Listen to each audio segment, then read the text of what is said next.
It's 9:30. Hope you can hear me. Welcome, everyone, to this symposium on marine evolution.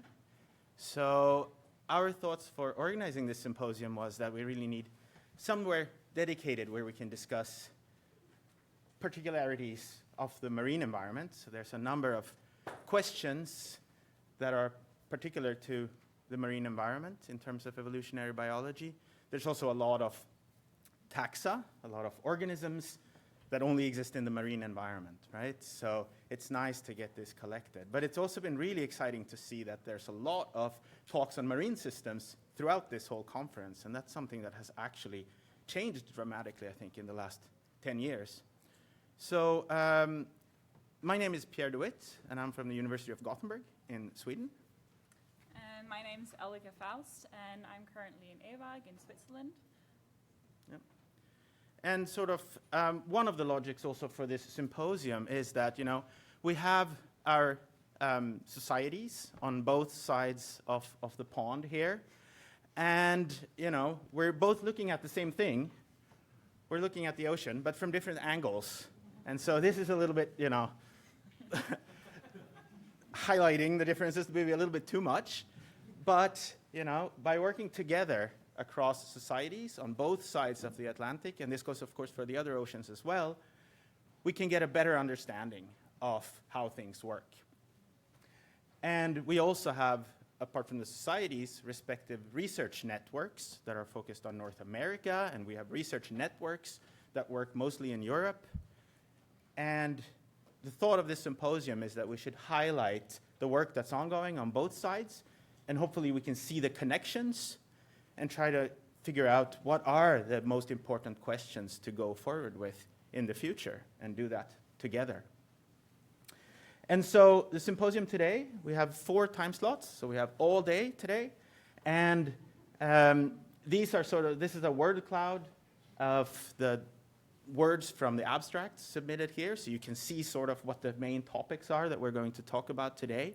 And you can sort of roughly categorize the topics of today into these 4 categories.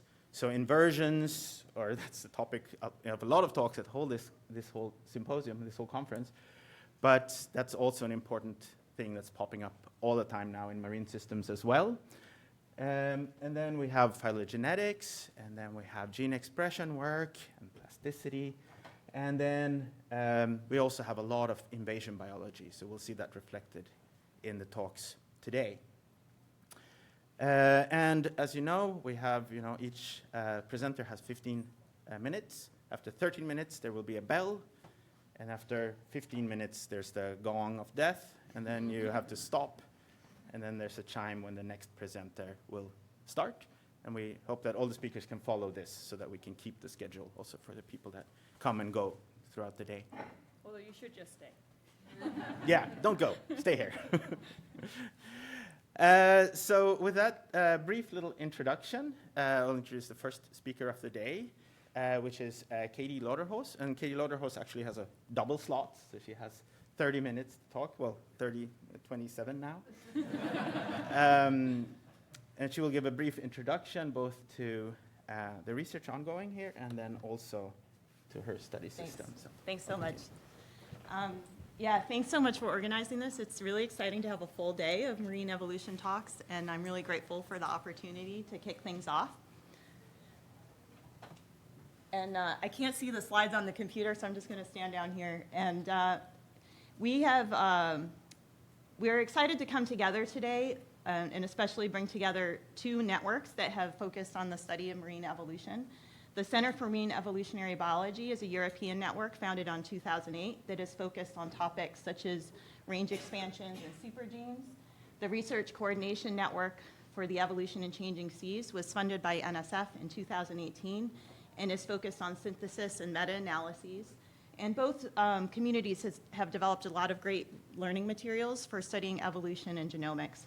And even if you haven't had the opportunity to participate in either of these networks, we just want you to know that you're welcome in our community, and I hope today you take advantage of the fact that we're all here together and maybe meet somebody new and make a new connection on the other side of the ocean. So these 2 networks that I mentioned are running out of funding, but we are We are hopeful today to generate some discussion about ways that we could continue some of our activities together. And I'm going to end my talk with some ideas on future directions and opportunities. We're also hoping through the symposium to highlight ways that marine thinking can advance evolutionary biology. And I hope to give an example of that from my own work in thinking about inversion evolution under high gene flow. My lab's research focuses on the study of evolutionary processes, both from an empirical and a theoretical standpoint. And I'm particularly interested in mechanisms that facilitate divergence within species and maintain that divergence, and how that affects adaptation to climate change. And one such mechanism that can facilitate and maintain divergence is inversions. Inversions are places in the genome where the DNA has essentially been flipped around. And when that happens, migration or recombination between this reference arrangement at the top and this alternate arrangement at the bottom is effectively reduced. And as a result of that, gene flow is also effectively reduced between these arrangements, and that allows them to diverge. Inversions have been implicated in local adaptation in a number of different traits and study systems, spanning from color polymorphism to migratory behavior in fish. And what's interesting in that in a number of these systems, there's not just one inversion involved in local adaptation, there's many. So this graph on the bottom is showing genetic divergence across the genome for the wave-swept and crab-swept or crab-exposed snails at the top. And what you can see is that on the y-axis, which is increasing genetic divergence, this divergence is concentrated within the inversions, which are these gray boxes in the background of that plot. And so throughout my talk, if I show a Manhattan plot, those boxes in the background are going to represent the inversions.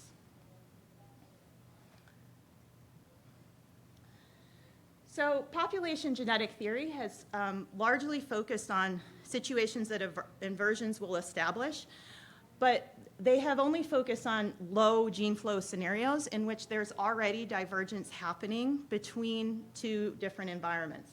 So this is the classical model of Kirkpatrick and Barton. It was a continent island model. And under this model, there's a period of low gene flow that allows adaptive differences to evolve between the populations.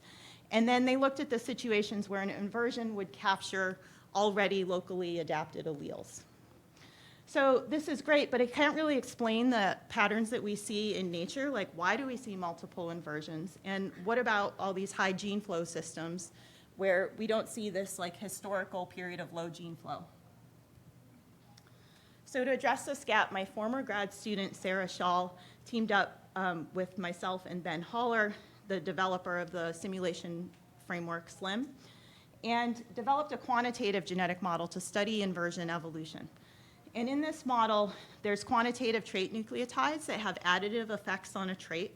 And there's two patches, and each patch, the trait is under stabilizing selection, but to a different optima, which represents different environments in that patch.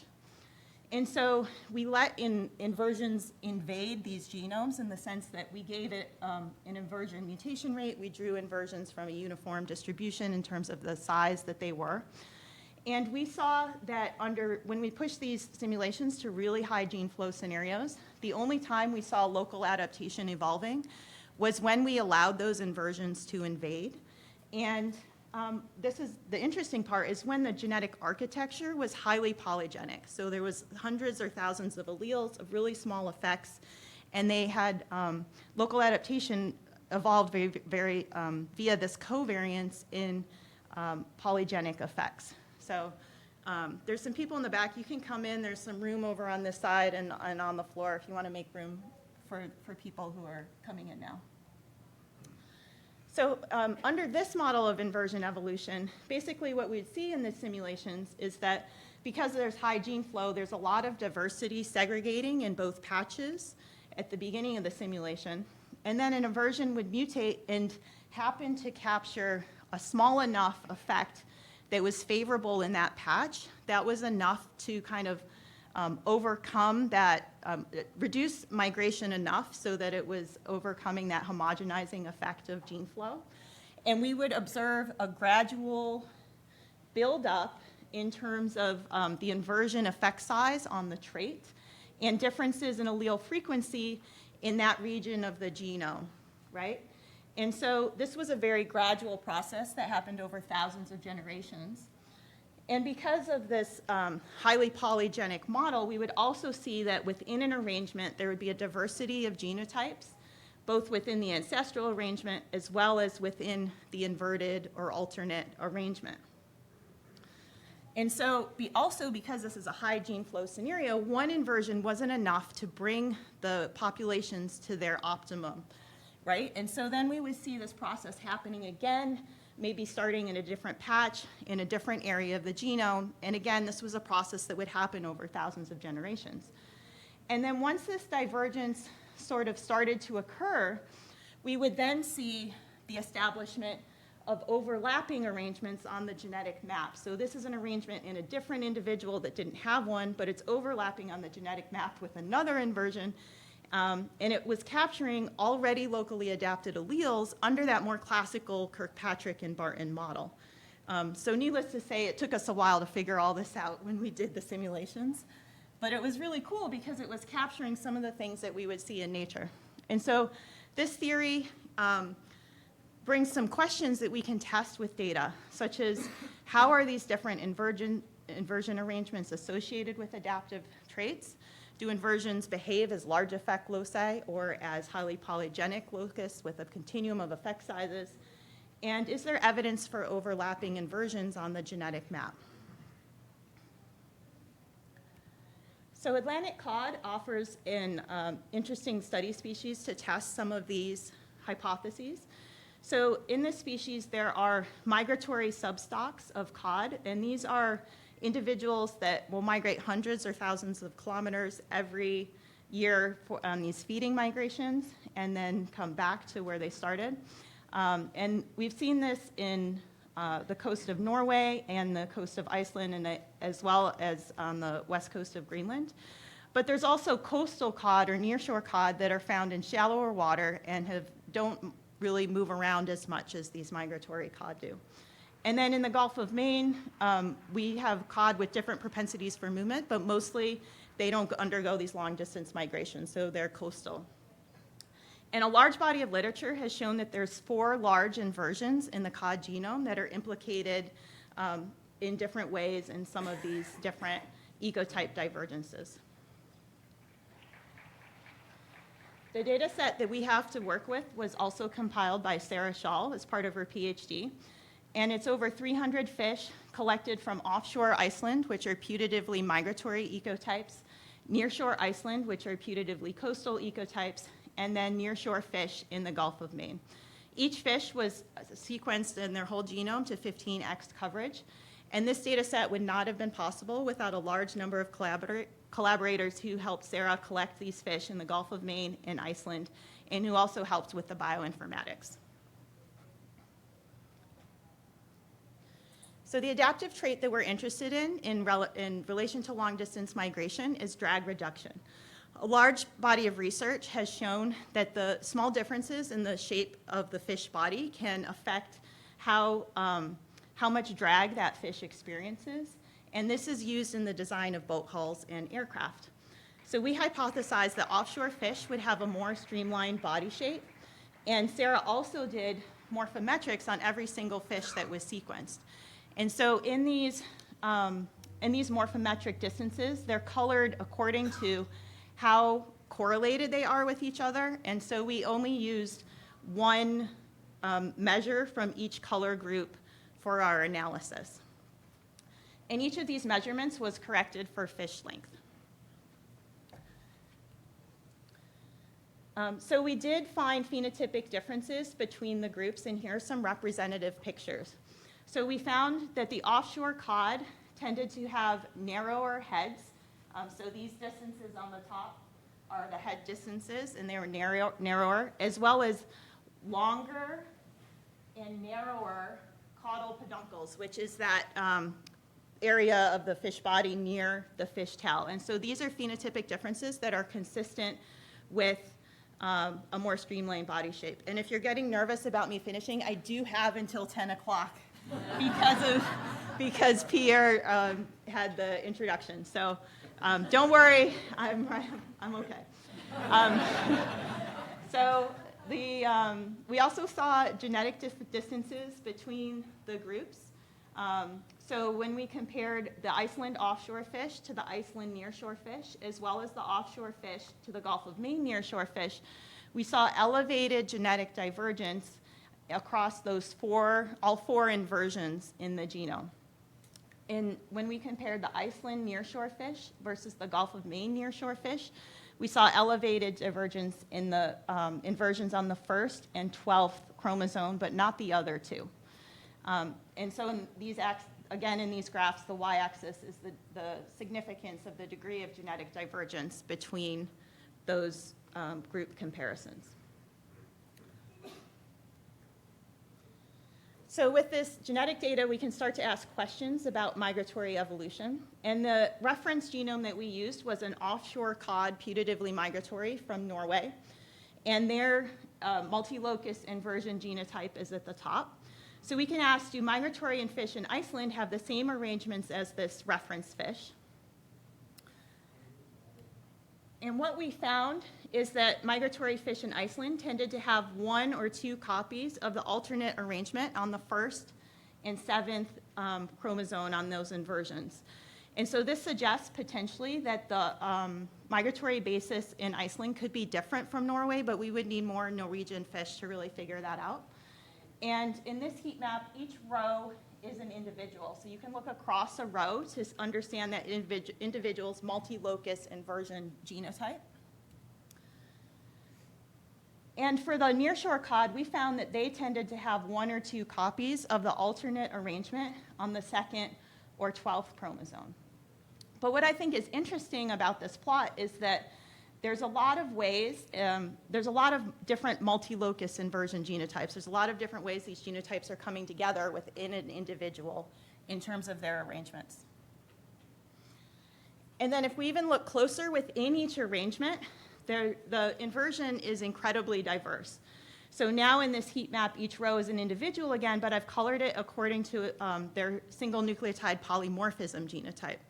And so when you look across these individuals, almost each individual has a unique multi-locus genotype across this inversion. So there's a lot of diversity within these inversions. And in this plot, you can see some of the divergence between the nearshore Iceland fish and the nearshore Gulf of Maine fish. So we have these study questions that we'd like to answer. But it's not exactly clear.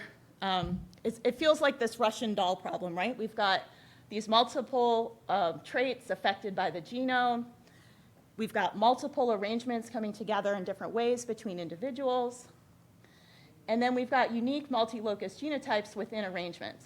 So we need some kind of method that would predict a multivariate trait value from a multi-locus inversion sequence. And so, it would be cool to do some kind of AI thing, but I asked AI to generate some Russian dolls for my talk, and this is what it produced, these weird, fish bird things. So it was a sign that AI wasn't going to work to do this. So we just relied on the tried and true, statistical methods that we all know about. So here is, so redundancy analysis is a method that can look for relationships between 2 multivariate matrices, in this case, the genotype and the phenotype. And recently in this paper, I showed that in a quantitative genetic model, individuals map into redundancy analysis or RDA space according to the sum of additive effects of causal alleles on the trait. And the insight here was that this works even if you can't find outliers, if you don't know the genetic basis or they're not outliers at all. This is an accurate estimate. And so, for example, in the purple group, which are those offshore Iceland fish, they're reference homozygotes for this inversion on the 1st chromosome. They're associating with that longer caudal peduncle trait.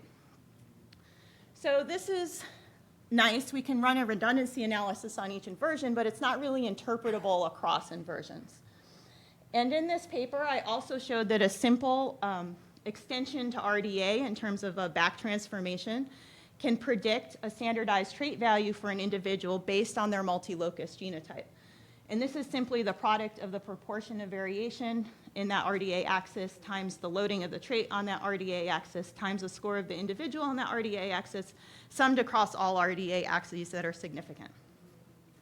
So we can use this trait in prediction to compare the ways that inversions affect the fish genotype across all the inversions in the genome. So on the x-axis in this graph is that standardized trait prediction from the RDA, from the multi-locus inversion genotype that specific fish has. And each row is an individual fish, and they're colored by the inversion. And so the first thing to notice is that for those offshore fish in Iceland, all 4 inversions are having effects on those head traits in the same direction. So their inversion genotypes are predicting narrower heads. And for the Gulf of Maine nearshore fish, their inversion genotypes are predicting wider heads. And the Icelandic nearshore fish are either kind of like the Gulf of Maine nearshore fish, or they're somewhere in the middle. We can do the same thing for the tail traits. And we find that the Icelandic offshore fish, again, all 4 inversion genotypes are having effects in the same direction. And they're having effects to have longer caudal peduncles, but also narrower caudal peduncles. And we see, again, the opposite in the Gulf of Maine nearshore fish, and then the Icelandic nearshore fish are like the Gulf of Maine nearshore fish, or they're somewhere in the middle. So we see these subtle differences in fish body shape. We see that they're associated consistent ways with the inversions. But could they actually matter for fitness? And for this, we can go back to that literature on drag, which shows that when you compare the amount of drag caused by these 4 fish body parts, that the head, by far, creates the most drag on the fish body as flow velocity increases. So the x-axis here is flow velocity, the y-axis is resistance, and that blue line is the head, and all the other lines are at the bottom are the other parts of the body. This study compared 2 species and showed that there was really big differences between these 2 body shapes. So that's interesting, but it is different species. Another study, which I think is even more powerful, looked within a species at really subtle differences in fish body shape. And they showed their results in this graph where the x-axis is the fish body shape towards more streamlined on the right, and the y-axis is increasing water velocity as you go down. And the picture shows which fish were able to continue swimming in that increased velocity. And they concluded specifically that a narrower caudal peduncle was more efficient. So the traits that we see in the head and the caudal peduncle are very consistent with what we also see in the biophysics literature. So these small trait changes could have fitness effects on the cod and their environment. In terms of the other questions that we would like to ask with studying and trying to test theory, do inversions behave as a single locus with large effects or as more of a polygenic locus with a continuum of effect sizes? So again, on the x-axis here is that standardized trait prediction from the RDA, and I'm showing you the distribution for each inversion for this specific trait shown on the right in the head. And so what we would see in some of these plots is like 3 peaks or 3 modes as shown in the top that correspond to those large inversion genotypes that the fish have, like whether they're a homozygote, heterozygote, for the reference or alternate arrangements. But then we would also see a distribution of effect sizes around that.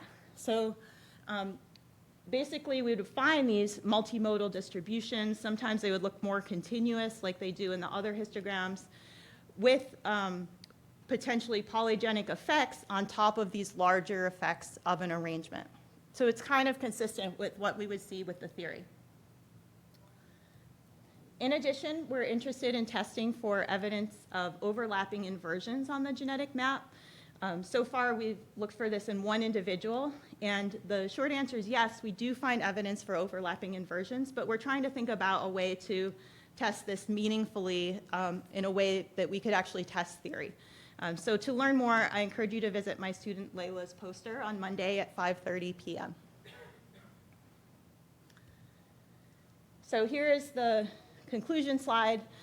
We find that all 4 inversions in the Atlantic cod genome are consistent with polygenic effects on morphology, and they're acting together on a migratory or non-migratory body shape in fish. And inversions potentially are coming together like Russian dolls within genomes to build on each other to give the phenotypes that we see. And we need to think more creatively about ways to like tease them apart and figuring out how they're building together. And these are consistent with adaptive inversion evolution under high gene flow. So I'd just like to conclude by coming back to this idea and brainstorming ways that we could come together as a global marine evolution community. And, you know, as I mentioned, we were running out of funding for these networks, and so we're hoping to brainstorm today some ways that we could create more opportunities, especially for the younger people coming up. And I know in Europe there are the Marie Curie doctoral network, so if you're interested in that, please talk to Pierre, because I know he's interested in that, and international institutions can collaborate on that. In the US, we have the accelerating research for network-to-network collaboration. So if there was like more marine networks or evolution networks around the world that you knew about, we could like come together under one of these umbrellas. And if anyone's interested in leading that, I think that would be awesome. And even if you're a grad student or a postdoc, you know, there's fellowships that you can apply for. Think about having an international or cross-continental collaboration as part of your proposal. So we hope to stimulate discussion about that today. So with that, I would like to thank you. I'd like to thank the organizers today for inviting me to give this talk. Please ask me about open positions, and I would be happy to take your questions. Thanks. Wow.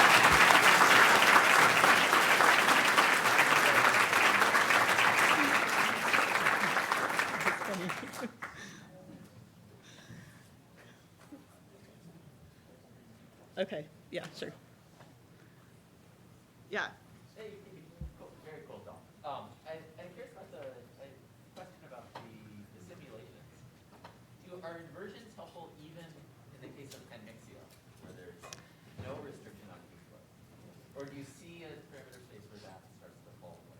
I think that, I don't think we saw any local adaptation in panmixia in the simulations. We pushed gene flow up to like 0.049. I think there was like a technical issue when we made it 0.5 for some reason. There was, but I think we had like 0.4 and 0.49 in the simulation, so it was very close to panmixia. Yeah.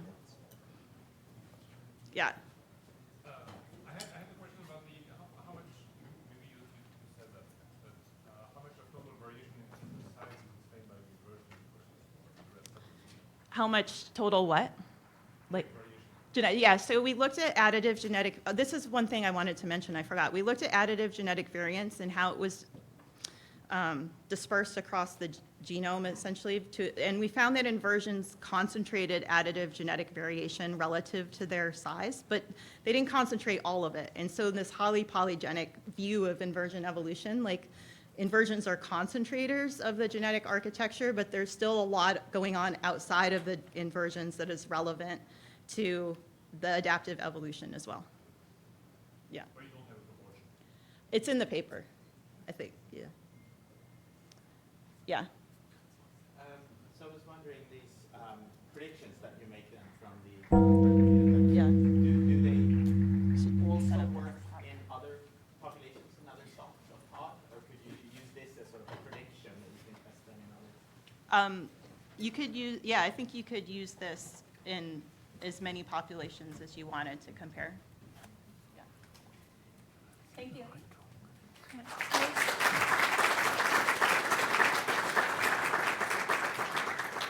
And I'll quickly introduce Roger Butlin from the University of Sheffield, who will talk about inversions in Littorina.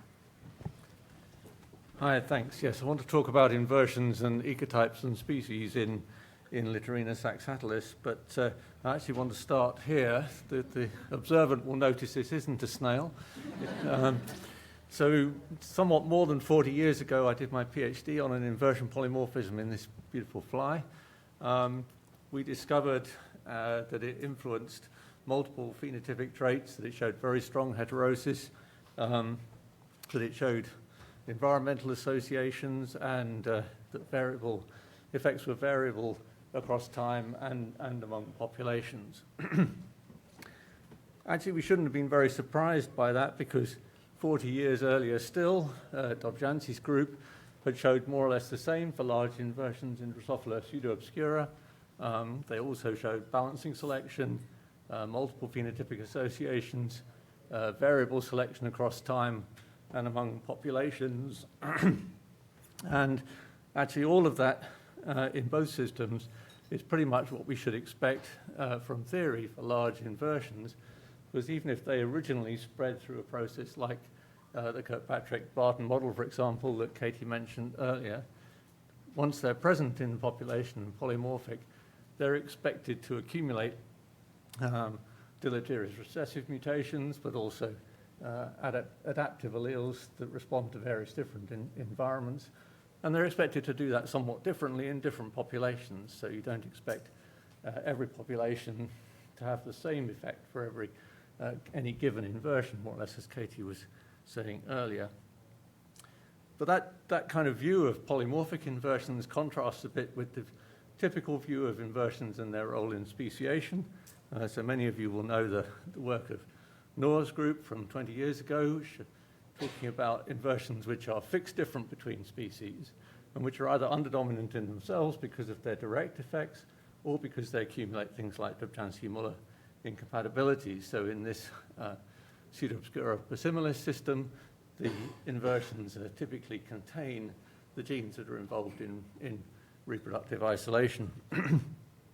So we have two rather contrasting views of the evolution of inversion polymorphisms, which we highlighted back in this tree paper some years ago.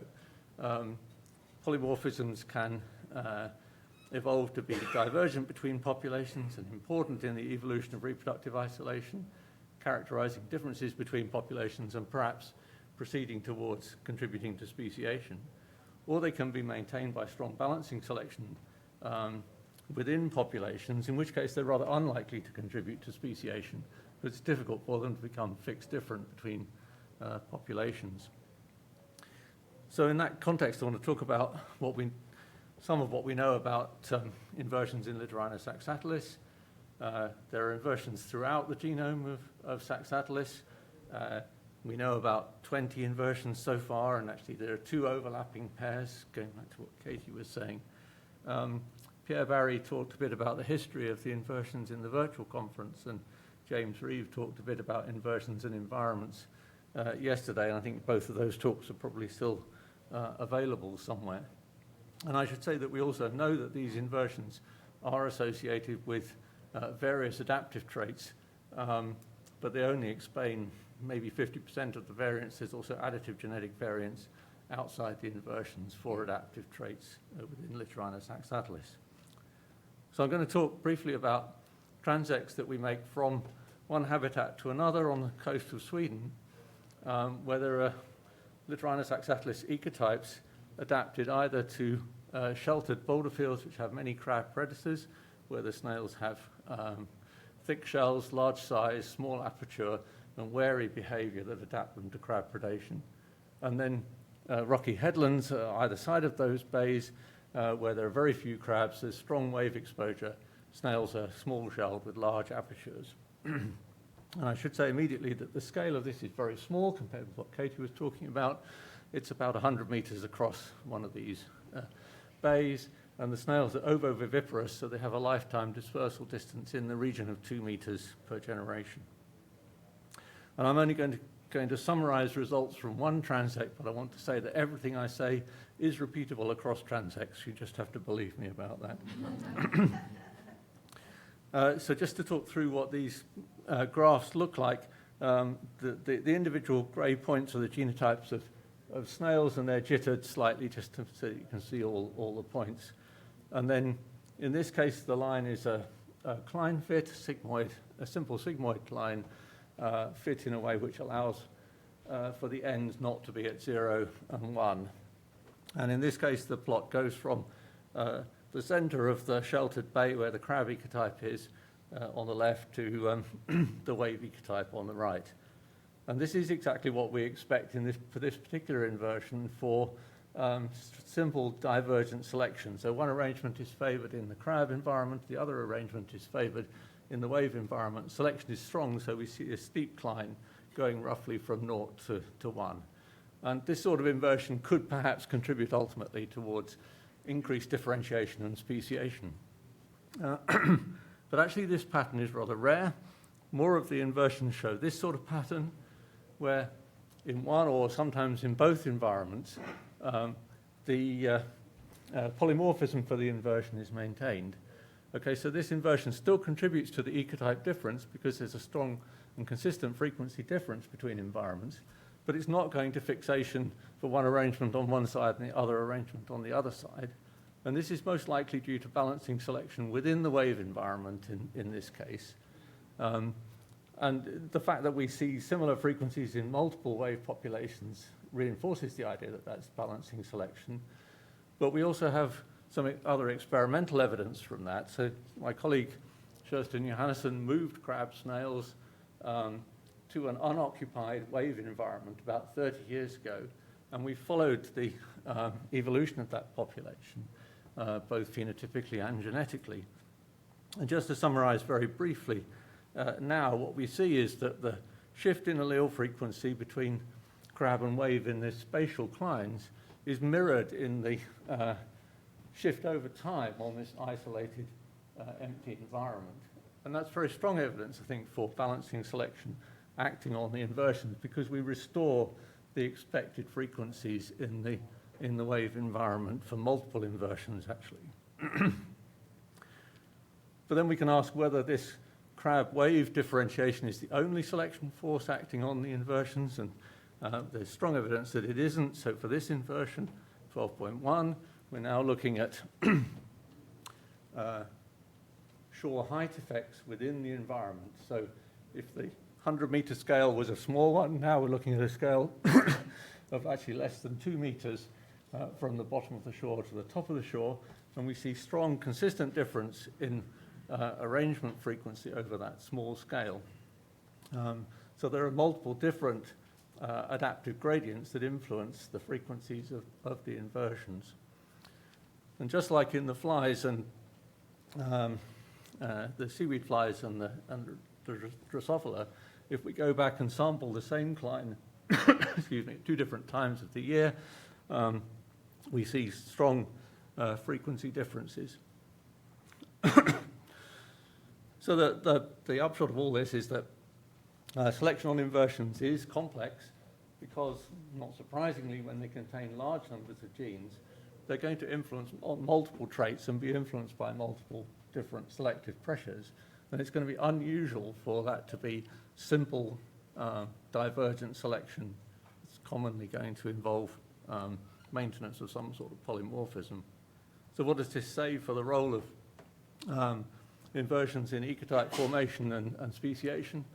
Well, yes, inversions in Littorinus axatilis certainly do contribute to ecotype differentiation, but this widespread balancing selection makes it unlikely that they're going to become fixed difference and move those ecotypes easily towards completion of speciation. In fact, in the case of Littorinus axatilis crab and wave ecotypes, it looks like the inversions are more likely to maintain the ecotypes as a stable endpoint rather than for the ecotypes to be on their way to speciation. But this is actually just one species and one pair of ecotypes within Littorina. We have other comparisons possible, which are at different points on the speciation continuum. So for, excuse me.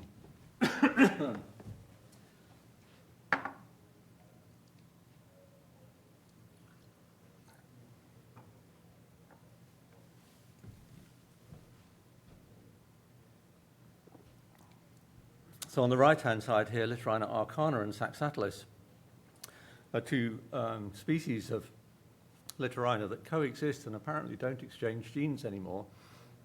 They don't actually even seem to be occupying different environments. We can't quite understand how they manage to coexist. But they actually share polymorphisms at almost all of these inversions, as far as we know at the moment, with little differentiation in allele frequency. So they manage to speciate without inversions actually being involved very much. But on the other hand, if we look at the Littorina fabalis ecotypes, large and dwarf ecotypes, there are multiple inversions which seem to be almost fixed different between the two ecotypes. And they show the classic sort of things you expect from the speciation literature, evidence for underdominance and coupling among the inversions, excuse me.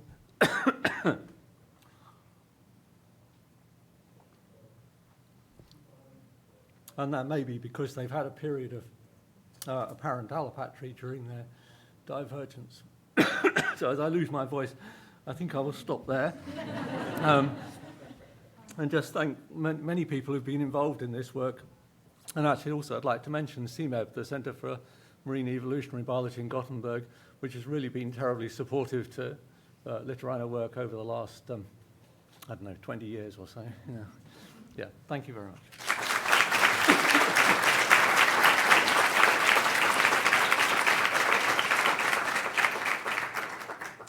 And I'm ahead of the clock, so I can take questions if I have enough voice for it.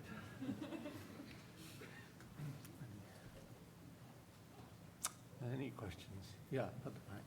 I work in the different marine snail species, and we're finding that areas with high fetch, like high wave energy, we have a lot less parasitism than in areas that are more protected. Do you see any parasitism differences, and do you think that has any role in what you're seeing in terms of the inversions? Actually, the rate of trematode parasitism in these snails is quite low. So we do see some differences between different different parts of the shore habitat, but I don't think it's a big factor. I guess on like a similar level, are there any other benefits to having the crab ecotype? Like if they get knocked off rocks, for example, like are they better protected against like wave force? Yes, they seem to be better protected against boulder movement, for example. So they're just stronger. Yeah. And they don't do so well in rapid flow. So the shell shape influences the streamlining.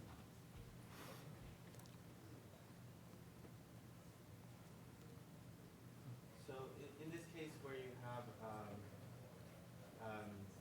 balanced polymorphism, so what do you think is, do you have any idea for that you showed where you had in the crab ecotype where you have fixation, but you have maintenance of polymorphism on the wave side? Do you have any idea what could be maintaining that? Is it more like a seasonal variation, you think, or is it overdominance in general? Yes. Yeah, I mean, that's an important question, and I think there's a combination of temporally fluctuating selection, local microheterogeneity within the environment, generating some frequency-dependent component, but there could easily also be an overdominance component, as you kind of generally expect for inversions. Be lovely to be able to tease those apart, but that's not easy. Yeah. Okay, thank you. And then it's my pleasure to introduce Chi Solomon Chak from the Denshin University. He'll talk about youth sociality in shrimps. So, enjoy. Hi everyone, my name is Solomon Chak. I'm at Denison, which is in Ohio, a small liberal arts college. We don't have graduate student or postdoc, but we have excellent undergraduate student. But today's talk, not yet about the student because I was there for a year only, but subsequent years, we might have more talks from students' work. Anyway, so we're continuing with not really the theme of invasion or inversion. There's none of those, but it's hopefully still going to be an incredible talk or intriguing talk. But we are following the marine system from fish to snails to crabs and shrimps. And dropping in the levels of knowledge in the genome, we again don't have a reference genome. So not much about inversion yet, but eventually we might see something. Anyway, eusociality in shrimps. What is eusociality? So classically, we know about eusocial animals in ants, bees, and wasps, and maybe some species of mammals. Operationally, they all live in a colony with some workers and one or few queens. The workers do not reproduce in general, and they work for the queens or take care of the colony or take care of the young. So that's a strong reproductive division of labor. Okay, the queen do the reproduction, workers do the work, not reproduction. And the workers also tend to be very cooperative, strong communication, and very organized in doing these tasks. So why do we study eusociality? Well, they are ecologically impactful in terms of the terrestrial system. Ants occupy like the most highest biomass in areas where they occupy. But in terms of evolution, it's also a lingering, interesting system. To Darwin, it's like a special difficulty. How could this worker gene evolve if they are not reproducing? And then later, this is resolved by the inclusive fitness theory because the workers are related to the queens, and so genes still get inherited to the next generations. And then later, John Maynard Smith considered this as similar to how single unicellular system, unicellular organism evolved to multicellular in terms of solitary organism evolving to cooperative superorganisms. So it has been a long history of interest in studying eusociality. Well, most people that talk about eusociality talk about terrestrial animals, but in the marine system, we actually have a group that have evolved eusocial organization. So across 19 independent origins of eusociality across animals, about a quarter of those actually happen in the sea. So that's coming from about 5, maybe a few more times, that is happening from this sponge dwelling snapping shrimps. So you see that orange thing is a sponge, and another zoom into a snapping shrimp that has the strong snapping claw, which you can really hear when you dive. And when you put them in your hand, you can feel them snap.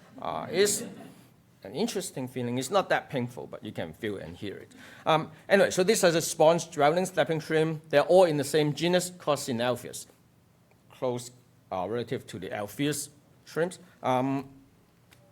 So comparing snapping shrimps to other models of studying eusociality, like in insects, most of them have very old origin. So about 20 in wasps or 100 million years in ants and termites. They have been here for a long time. And many lineages, like all ants and all termites, are eusocial. There's not a non-eusocial ants that you can compare with and understand genomic changes or ecology or other things. All right, same for termites. Wasps and bees are better, but they are still occurring in very distantly related lineages. Shrimps, they evolved eusociality pretty recently, about 5 to 7 million years ago, and everybody are in the same genus. They live inside sponges. They look relatively similar. So the only difference between a eusocial species and a non-eusocial one is really the something in the genome and there's organization. So it's a very good system to study how eusociality might have originated. Apart from that, there are multiple origins in eusociality in shrimps. So on the left, you see the phylogeny. The gray boxes are pair living, so a typical social organization for shrimps. And the red are eusocial shrimps. And you can see that at least 4 different clades of those have evolved eusociality. The blue are communal breeding, which we have recently focused more on, but we know relatively little about that. Okay, so most of our focus are on this eusocial species. So the focus of the talk is threefold: about eusociality, about how life history changes And interestingly, some changes in genomic architecture or intermingling to affect the evolution of eusociality. So life history changes. Snapping shrimps, typically they have swimming larvae. Most species of snailfish shrimps, they have this swimming larvae. The eggs hatch into a larvae that disperse from the natal sponge, and they morph several larval stages in the water column, eventually settling in another sponge. Very typical. But in some species, they have what we call crawling larvae. The eggs hatch into almost like a tiny adult, okay, that doesn't swim at all, has all the legs, that it settles in the same sponge where they hatch. And on the picture, you see again the orange sponge, two bigger adult shrimps, and this tiny thing is that crawling larvae. Okay, and we observe the eggs hatching in the field when we collect the specimen, and across different species, we can see some of them are swimming, some of them just settle down at the bottom of the cup that we collect shrimps in. So interestingly, this life history difference, almost 100% coincide with eusociality. So on the tree here, this is an older paper by Emma Duffy, which actually described eusociality in these shrimps. The red, these are the eusocial species. And on here, the boxes, the filled boxes are where crawling larvae occur. So all the eusocial species in red, apart from this one, have this crawling larvae. How does it relate to eusociality? Well, the crawling larvae don't disperse.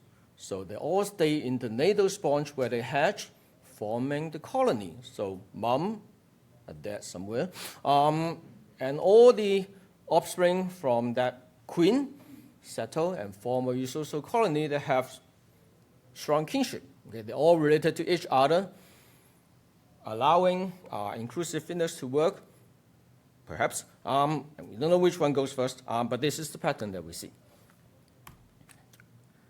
Well, how do these larvae get bigger? This is a more recent study. We found that they actually have larger eggs. Okay, so not relative to body size, but they are larger. Okay, so eggs, this is a eusocial species. You can see the eggs are in the female's abdomen, and this is a non-eusocial species, and you see all these tiny eggs. Okay, this is very typical for most snailfish shrimps, but whenever we see eusocial species, these eggs are much bigger. Okay, and we can see that in this graph. Eggs in species with crawling larvae are much larger than those with swimming larvae. Okay, that's not related to body size. We do know other things about eusocial species being smaller. We have not completed the analysis, but this is just egg size being bigger. So big eggs hopefully likely allow more development in the larvae, and when they hatch into crawling larvae. All right, now moving to genomics. So somehow, I don't know why we get into genome size, because we wanted to sequence them, and turns out that genomes are really big. Well, we have 12 gigabytes, and the shrimps have up to 40. So, oh, great.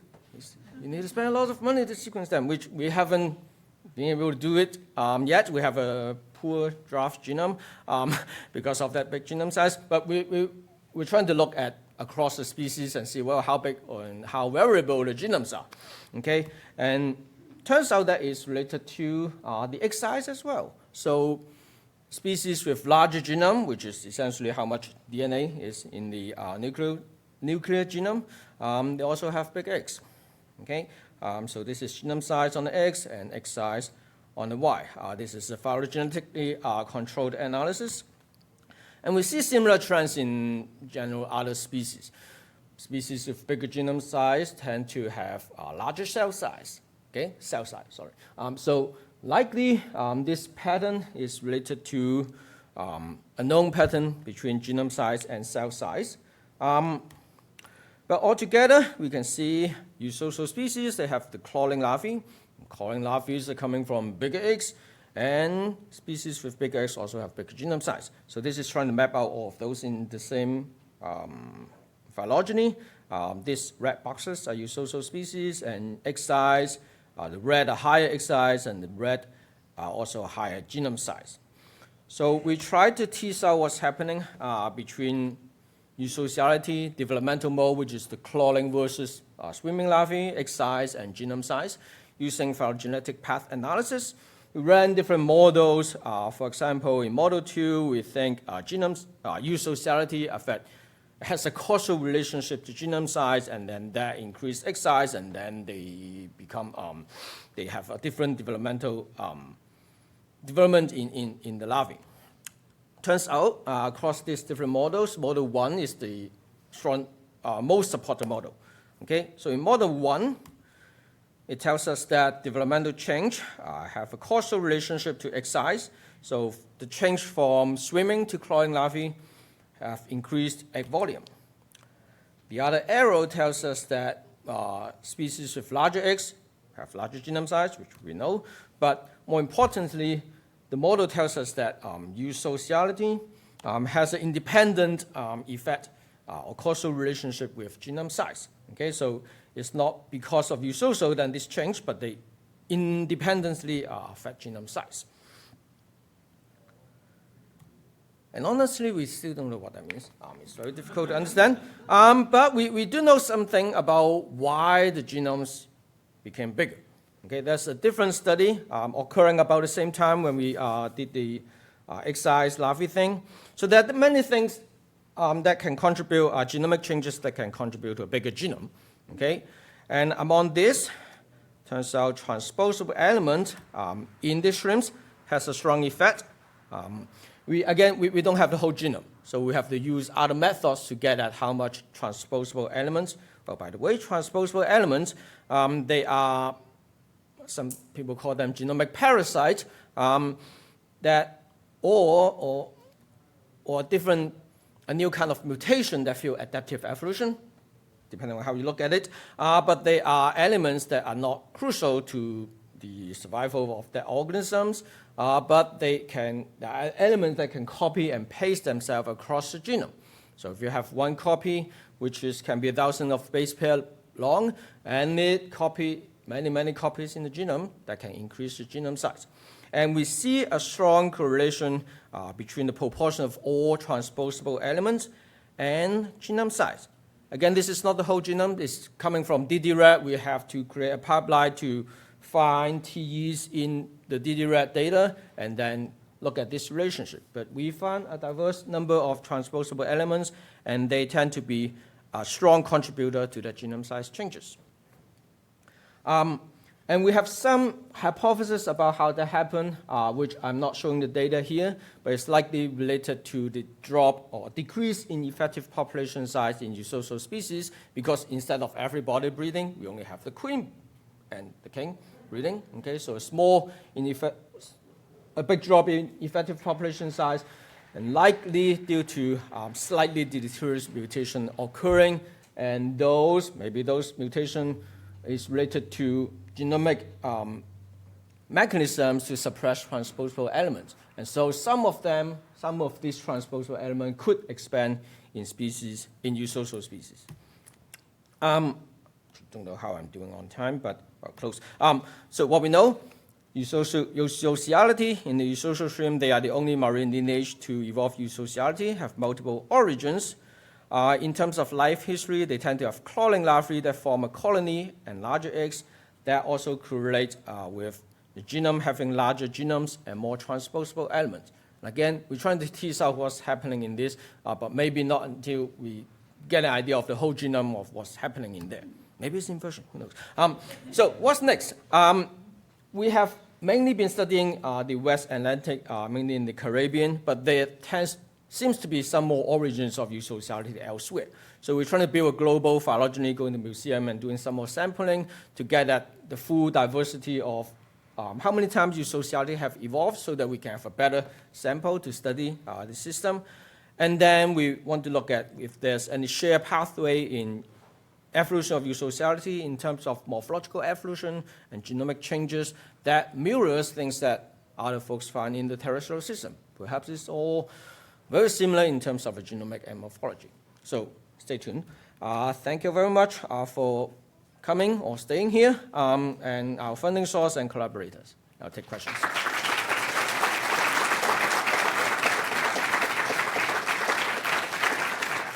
All right, so it is officially 11:15 now, 11:15, so we'll get started with the session. Please come on in.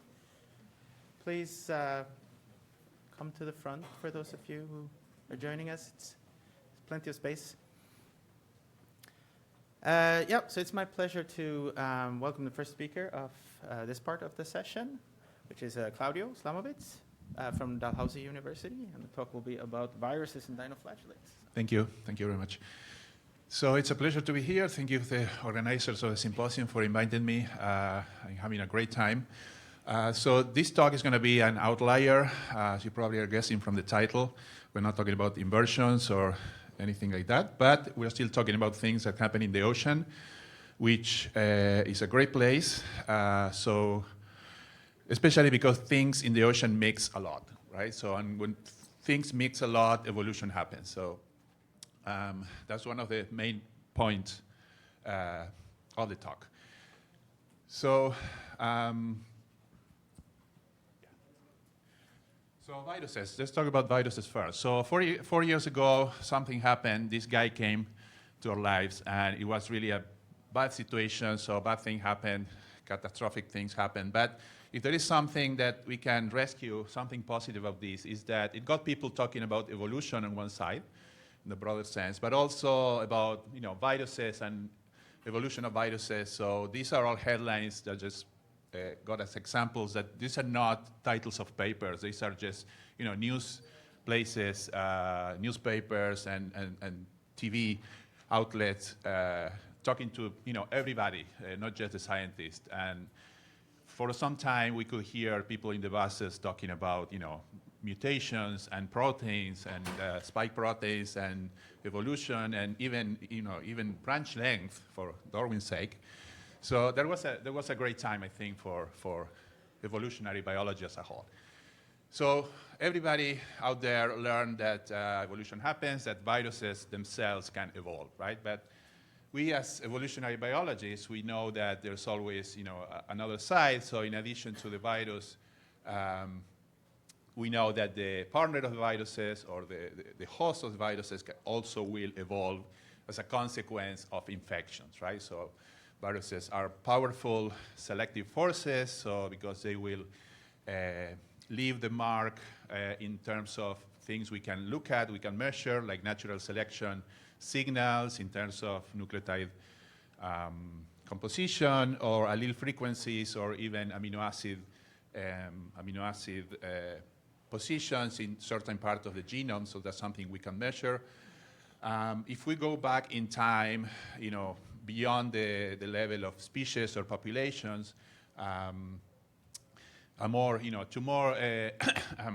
back in time, evolutionary times, we can also see that viruses can do other things, not just change nucleotide frequencies as a consequence of their action, but also they can insert things, genes, for example, in the genomes of their host. And there are a few interesting cases that were studied over the past maybe 10 years. There's a study that detected that some viral integration created new genes or new combinations of genes that had to do with the development of the origin and the development of the placenta in mammals. So that was an important step towards the origin and diversification of mammals. Also, there's also studies shown that viral integrations alter the expression of many genes that had to do with the development of the nervous system, especially in great apes, that arguably had to do with the evolution of intelligence in the human lineage. So how far in time can we go to still find these effects of viruses on their host? So we can go as far as we wanted. It's now well known that at the time of Luca, the first ancestor of all life, there were viruses around. It seems that the Luca had a very complex virome, so there were many viruses that are inferred to have existed at the time of the first life forms. And of course, the influence of viruses at that time may probably have been very, very important for the early development of life. So let's now leave the viruses aside for a little bit. We're going to go back to them. But now we're going to start talking about the host. Okay, so in this case, I'm going to go kind of straight into eukaryotes. So we know that at the time of Luca, the first diversification of life was in two. There were two domains of life, not three, as we used to think until some time ago.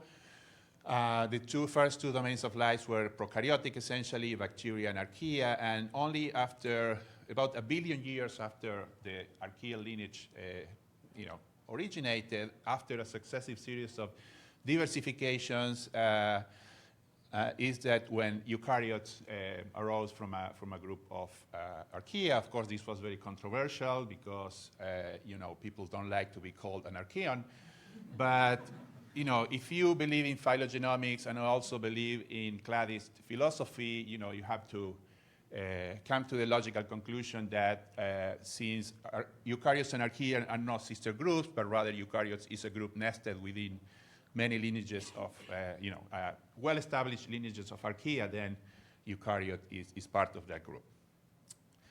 So the current view or the current understanding of eukaryotic diversity right now is very different from that old 4 domains or 4 kingdoms that Lynn Margulis gave us, that all of us, probably if you are of a certain age, had to study in Biology 1000. Now, after 15 years of phylogenomics, we know that that's not very accurate. Eukaryotic diversity now can be kind of divided or recognized, depending on who you ask, between 6 to 9 or 10 supergroups, as they are called. So taxonomy rules or taxonomy categories don't work at this level. They just completely break down as in a singularity. But you can see here, I don't want you to pay attention to the names because you would forget them anyways. But each of these is essentially like a supergroup of very deep roots in eukaryotes that essentially composed by protists, right? Protists are single-cell eukaryotes. Probably some of you are thinking, okay, where is my super important group I work with? I don't see them. And you don't see them because, for example, the whole of the animal kingdom is puny and it's just part of one of these groups.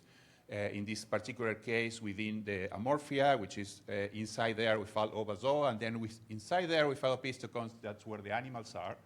And moreover, animals are together with fungi in the same subgroup of this supergroup. And if you're wondering about plants, you're in a not much better place. So plants, one of the other big multicellular group, is also nested well inside one of these supergroups. So pretty much, from a point of view of diversity, we can assume that all diversity in life is microbial. But now we're going to focus on one group you may not have heard about before, but it doesn't matter. So alveolata, or alveolates, is an important lineage within a supergroup called the SAR.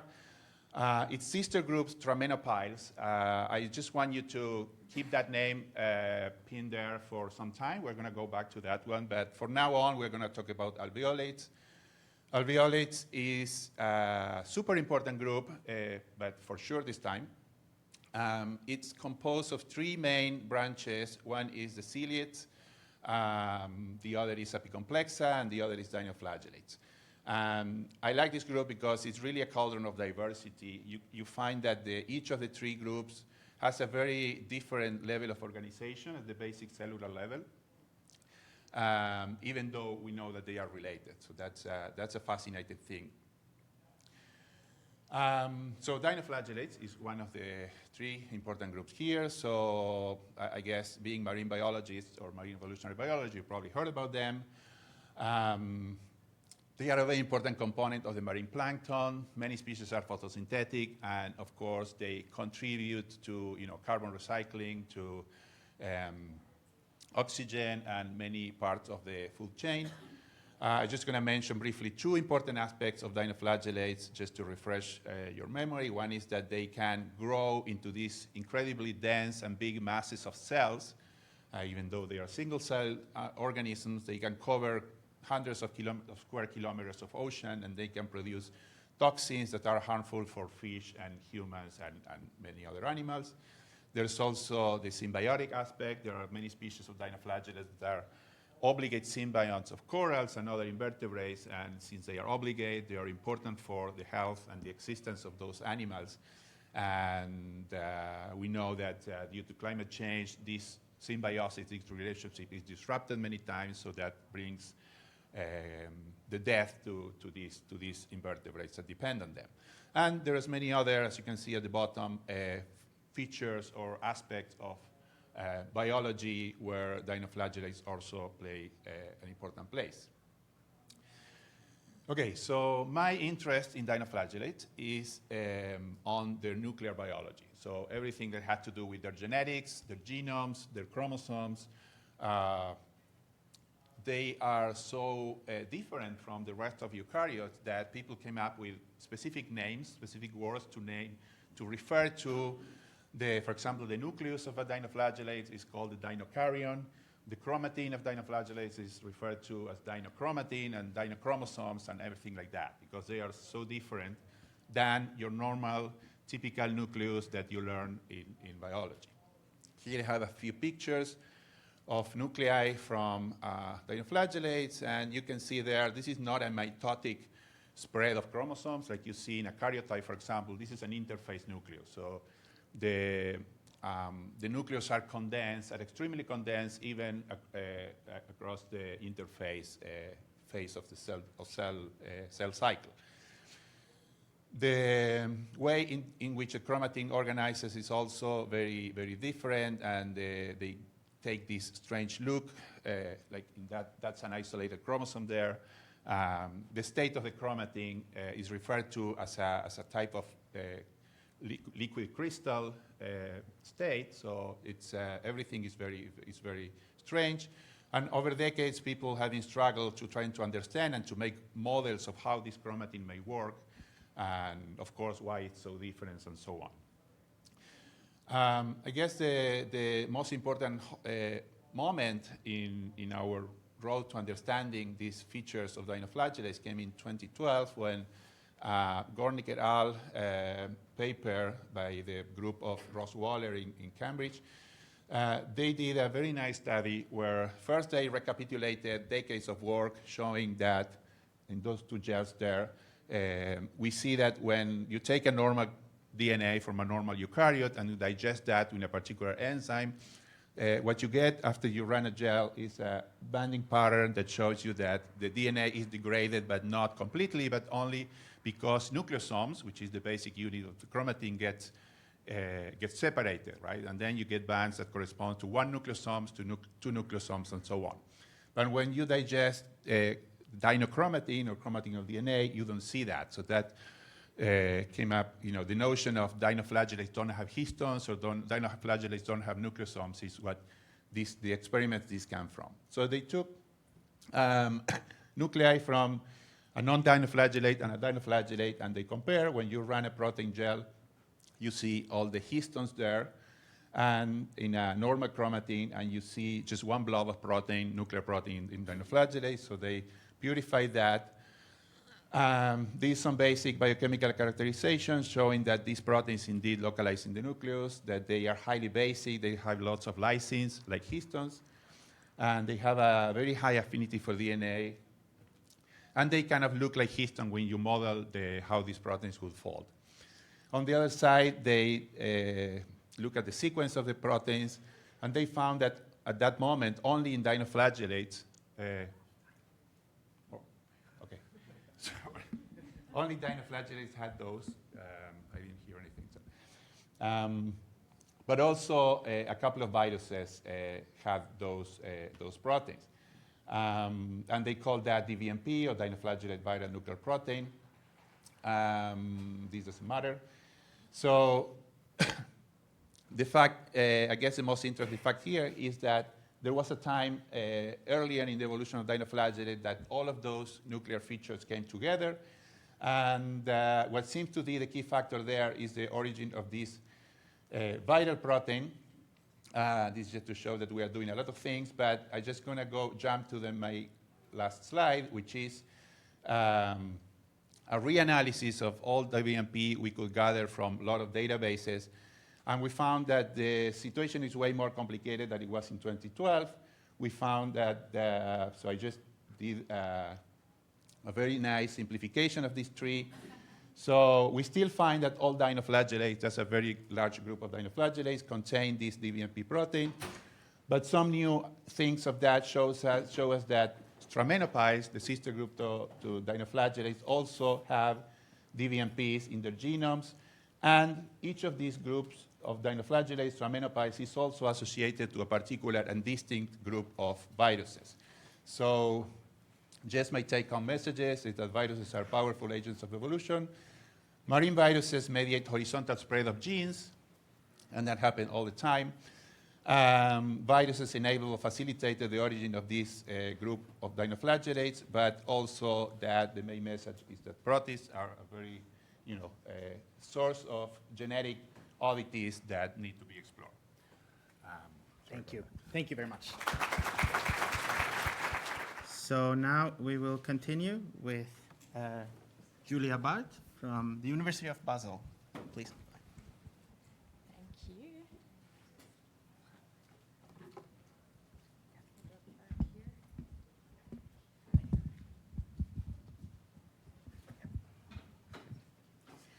Okay, hope you can hear me. Welcome to my talk about decoding ungulate eel diversification using genomics. And the picture you see here in the background is a picture of the island Anguilla, a Caribbean island that is named after its eel-like or snake-like shape. But I'm actually not showing more pictures of beautiful islands, but I'm going to talk about Anguilla eels.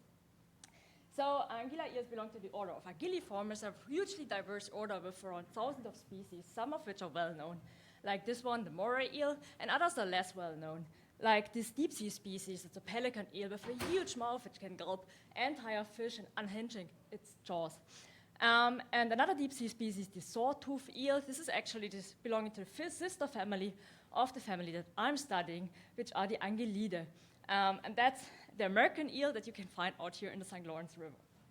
So most of these species are purely marine species, but no rule without exception. I'm working on the exception. So the genus Anguilla is actually mainly a freshwater species. It spends most of its life in freshwater lakes and rivers, but migrates to the sea for reproduction. But how do eels reproduce was not known for a long time. So this is Aristotle, the Greek philosopher, and he was wondering, how do eels reproduce? And this is because no one ever saw adult eels reproducing, and no one ever saw little eggs or larvae spawned like known from other fish. And on top of that, no one ever found reproductive organs in those fish. So they were really wondering, and they came up with the conclusion that eels probably emerge out of the soil formed by sand and rainwater. Now, of course, we know much more. So we know that eels reproduce like other fish. So they spawn eggs in the ocean. These eggs develop to tiny larvae. These larvae develop to really cool larvae. They're called lectocephaly larvae. They are leaf-shaped. They are transparent to avoid predation. And they swim actively from the marine spawning sites back to the brackish water, where once their parents lived in the fresh water. Once they reach the brackish water, develop to so-called glass eels. And those glass eels then swim up the rivers back to the freshwater lakes where their parents once lived. There they develop to adult eels and live there for the most of their lifetime, like 1 to 10 years or something. And they feed and grow until they feel ready to return to the marine environment, swim to their spawning sites, and that is actually when they develop their reproductive organs. So this is when Aristotle or people back then, they didn't find them. So I want to give you a rough overview of the genus Anguilla that I'm studying. So this map is centered on the Pacific, and this is because in the Atlantic there are actually only 2 species, the American and the European eel. So most of the diversity is found in the Indian Ocean, 4 species here, and in the Pacific with these 6 species with a more restricted range, and then 4 species also occurring in Australia and New Zealand, and 2 species with a more widely distribution in the Pacific, and then this one species, Anguilla marmorata, which has the widest distribution from the Indo-Pacific, from the Indian Ocean to the Pacific. And as I said before, so not much is known about the reproductive cycle still of these species. Most is known from the American and the European eel, and they spawn here in an overlapping spawning area in the Sargasso Sea. About the more Indo-Pacific species, not so much is known. So some spawning areas have been suggested based on tagging studies or eggs and larvae that have been found, but many of these places are still unknown, and it is not known whether there is one species reproducing or multiple. So again, for the Atlantic eels, we know that they reproduce sympatrically, and they can form hybrids. There have been some percentage of these pie charts. In black, you see the percentage of hybrids detected. Some hybrids have been detected on the coasts of Europe and America. And then there is a hot spot on Iceland where hybrids have been found. For the Pacific, in the Pacific species, we found some smaller percentage of hybrids as well, in some sampling sites, and then some others where we've detected no hybrids. However, we also found a hotspot similar to Iceland, where there's a high percentage of hybrids detected. And I want to focus in on this hotspot a little bit, because that's a really cool island. It belongs to the nation of Vanuatu. It's called Gaua. It's a rather small island with a huge crater lake in the middle. And this is still part of an active volcano. And because of this active volcano, the lake is very nutrition rich, and the eels can grow to a very large size. So because of this large size, they're also a popular food source among locals. And while this lake is a really nice habitat for the eels to grow, this river connecting the lake with the sea is a major obstacle. So they have to survive these currents, and the adults have to survive a fall down the waterfall to reach the sea. And while most of the adults actually do survive this, the larvae have also to get back up the waterfall again. So they do that by wriggling next to the waterfall in the wet moss and stones up until they reach the head stream again. And these are not eels, these are little shrimp larvae, but according to the locals, the eels do it exactly the same. So here on this island, as I said, we found this high frequency of hybrids, but also we found a high frequency of early generation hybrids. We studied them by looking at fixed sites between the parental populations. So these are sites that are homozygous, for example, in Anguilla marmorata here, for the allele A, homozygous in Megastoma for T, for example. And if these two hybridize in the genome, we find heterozygous sites in the hybrid. So we looked at the frequency of heterozygous sites in a number of hybrids. So each bar are the 300 sites fixed found in one hybrid. And you see already they are quite heterozygous. Why is missing data? But we can sort them, and if we sort them, we find actually most of them are first-generation hybrids with some backcrosses with the parental populations. So this result made us very curious if hybridization is more widespread in the genus Anguilla. And so we went sampling again, or contacting collaborators who sampled the eels, and we sampled all 16 species and the 3 subspecies from various sampling sites, 345 specimens in total, and we did whole genome resequencing. And now I want to show you some first results of this new data set. So this is the genomic variation that we found, shown in a PCA, where the largest variation is found on the x-axis, PC1, and this is the separation of the Atlantic species, the American and European eel, and the Indo-Pacific clade. I also want to highlight these 2 dots here. So each dot is one individual, and the color is according to their species. And these are 2 first-generation hybrids again. So this might seem like a really low number in this large data set. However, we did not sample this hotspot on Vanuatu again. So, and then it's actually quite a comparable number to a study that we did before. We also looked into the phylogenetic relationships using a Bayesian approach, BEAST. And this is work that was mainly done by Michael Mathieu, who's also here at the conference, and he's probably happy to take questions afterwards. And this is the phylogenetic hypothesis that we came up with. And this is, so the black tree is a maximum credibility summary tree. It was reconstructed from 10 randomly drawn trees from the posterior distribution from 20 independent subsets of SNPs. So these are the gray lines in the background. The black dots are the nodes that are supported with posterior probability over 0.95%. And I would like to highlight that So the crown age of the genus Anguilla, we dated to 8 million years ago, and this is much younger than earlier times that were estimated for this group, which were purely based on mitochondrial data, and now this estimate is purely based on nuclear data. I would also like to highlight that the Atlantic species form the sister clade, sister group, to a combined Indo-Pacific group. That's also a big difference to earlier phylogenies, that where the Atlantic group was nested within the Pacific group. And this leads to now new implications for the evolutionary history. So while with this phylogeny, we can actually not distinguish anymore between a migration from the Pacific to the Atlantic, because it could also be the other way around. But we can say that dispersal across the Isthmus of Panama is a possible theory, because that closed 2.8 million years ago, and this was after the split. Of course, also dispersal around South Africa would be a possibility, but we can exclude now a previously discussed theory that said that maybe the eels dispersed from the Indian Ocean to the Mediterranean Sea via the Tethys Ocean, and this is not possible anymore with this new dating.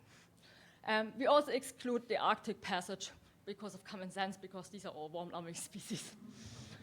And then these are very preliminary results about integration amongst the eels, and this is data that Micha just produced last night. So it's very preliminary. It's these statistics, also known as Ababa statistics.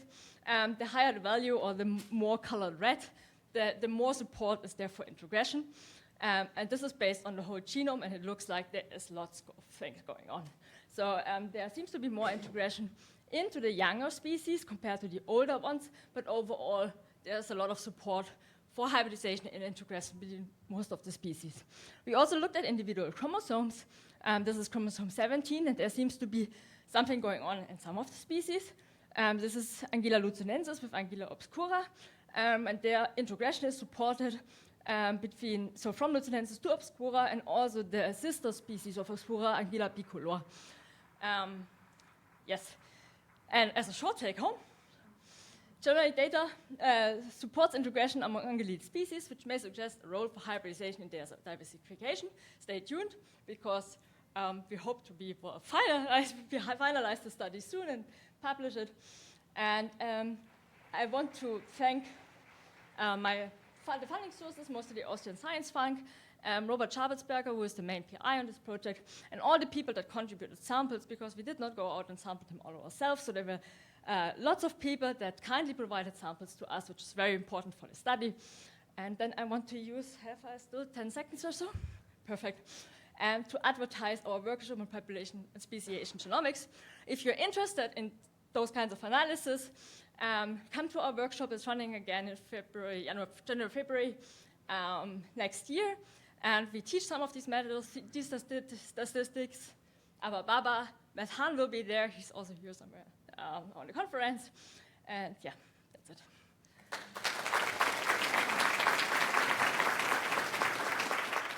Okay. Do you want to stand up here? Sure. Yeah. So our next presenter is Samuel Church from Yale University. Great. Hi, everyone. Thanks for having me. I'm going to talk to you today about Physalia. This is a genus that is commonly known as Portuguese man-o'-war or bluebottles. You might be familiar with these animals because they're stunningly beautiful, or because they're dangerous and these curtain of deadly tentacles to sting fish, or because they have this really interesting pattern of growth and life history where they're kind of like a head of coral. They're colonial, but instead of being stuck to the bottom, they float at the surface, and they can move around with this muscular sail to catch the wind. And so these features have captured the attention of scientists for a long time, right? They've been interested in trying to understand this complex biology, figure out, is this a snail in the 1800s? Oh no, it's a jellyfish. We've got a better handle on things. And there's about a 250-year debate about the number of species. So multiple eras of dozens of species being proposed and then synonymized. And a lot of this debate kind of culminated in the 20th century in a better understanding of their biology, and realized that the traits that are being used to distinguish species, like the size of the sail or the number of tentacles, are actually mixed up in the normal way these animals grow and develop. And so they were deemed unreliable traits for distinguishing species. And the end result was this current status quo we're at now. One species for the whole world, Physalia physalis, and it's kind of a bold claim, right? Because we really mean the whole world. These are found almost everywhere with a few exceptions. they wash up on beaches, and they can look pretty different. So it's an interesting claim, but if you're familiar with open ocean invertebrate biology, this might be a story you've heard before, right? A lot of these open ocean invertebrates are sometimes assumed to be these homogeneous, well-mixed populations because they have massive population sizes and big dispersal capacity and a lack of perceptible allopatric barriers. So this is what we're really trying to test here. Is there truly one cosmopolitan, well-mixed species washing up around the world? And to do that, similar to the study we just heard about, we sort of got together a big team. So this first part of the project involved emailing anyone I could think of anywhere in the world and saying, do you want to just walk down to the beach and pick up Physalia for us if you see them? The procedure involves waiting for a good wind that might blow things from the open ocean onto the shore, collecting them from the beach using this kit that we ordered off Amazon for our collaborators, and then packaging them and trying to ship them, which was 100% the hardest part of the project.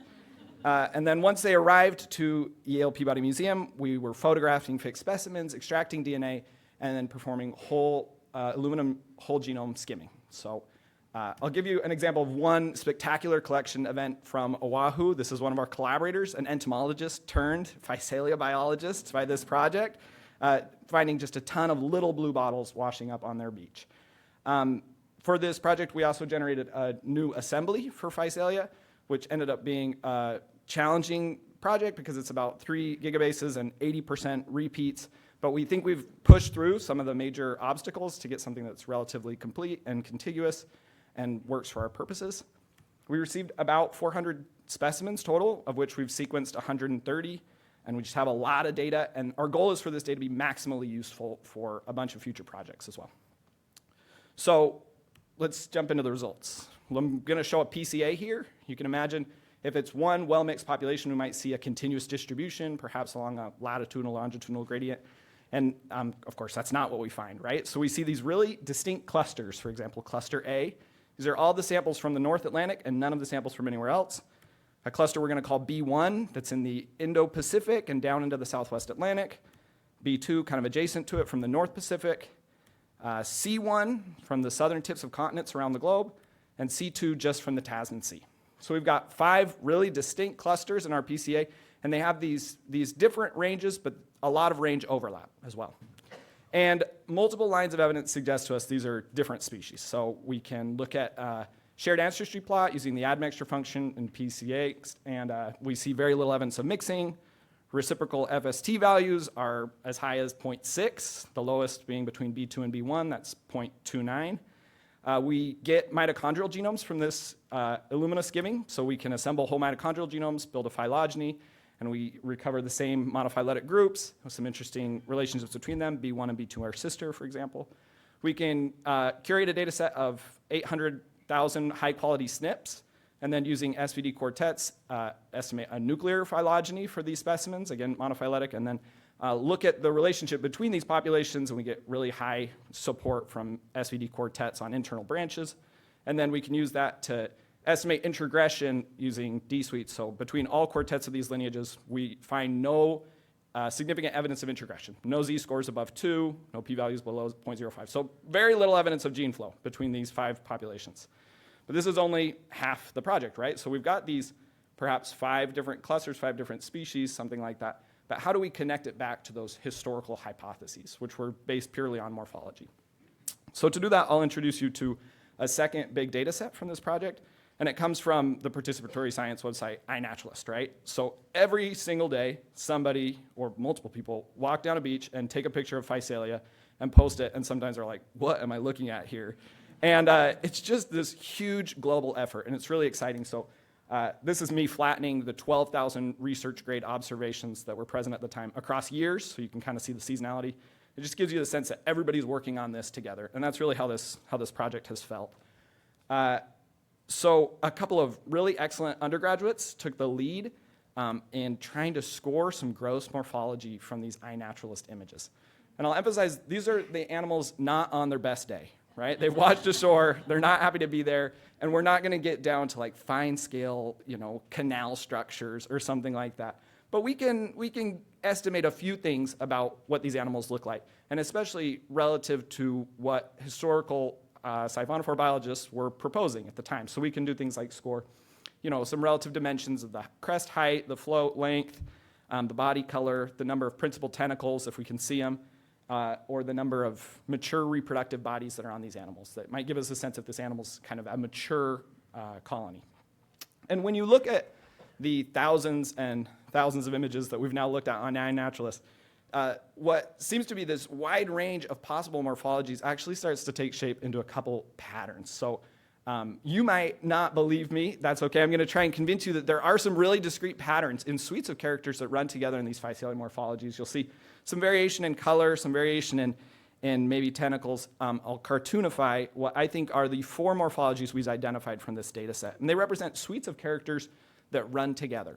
So the first one would be this physalia that has a tall crest, red bodies, and a curtain of multiple tentacles.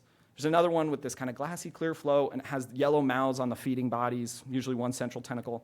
We find this other one that has an incomplete crest that kind of gives it this big thumb that shows up. And then there's a little one with multiple tentacles and a reduced crest, this little green animal here. What we can do with these traits that have been scored on 4,000 images so far is we can classify those images on iNaturalist according to these suites we're identifying. So just build a rule set and then start to sort images into one of these 4 bins. And when we do that, we get new range distributions, right? And these range distributions are reminiscent of something we've seen from the genomic data. So that tall crest one is found in the Atlantic, down into the Southwest Atlantic. The yellow-mouthed one is in the Indo-Pacific and also in the Southwest Atlantic. We have this thumb one that's in the southern oceans, or southern tips of oceans. And then this little green multi-tentacled one is found just in the Tasman Sea. So this is reminiscent, but how do we bring it home? How do we connect this to our genomic results? Well, our collaborators took pictures of those specimens they sent us, so we can now apply the same scoring and rules to classify the images of the 130 specimens we received. And we get really nice lining up of the ranges we expect, the morphologies we expect, so that we can assign 4 of those 5 clusters to these morphologies. Cluster A, B1, C1, and C2. So what happened to cluster B2? Well, unfortunately, of those 4 specimens we received that fell into that cluster, nobody took any pictures at the time. But we have some clues. B2 was, as I mentioned, sister to B1. It was the lowest FST value. We didn't observe when we were doing our initial scoring and evaluation any sort of distinct morph in the North Pacific. Again, these are gross morphology. Maybe we missed something. But we might guess right now that if it's similar to B1 and B2, genomically, maybe they're similar morphologically. We can just leave it there for now and say, we can't evaluate whether it's a distinct morphological species in that sense.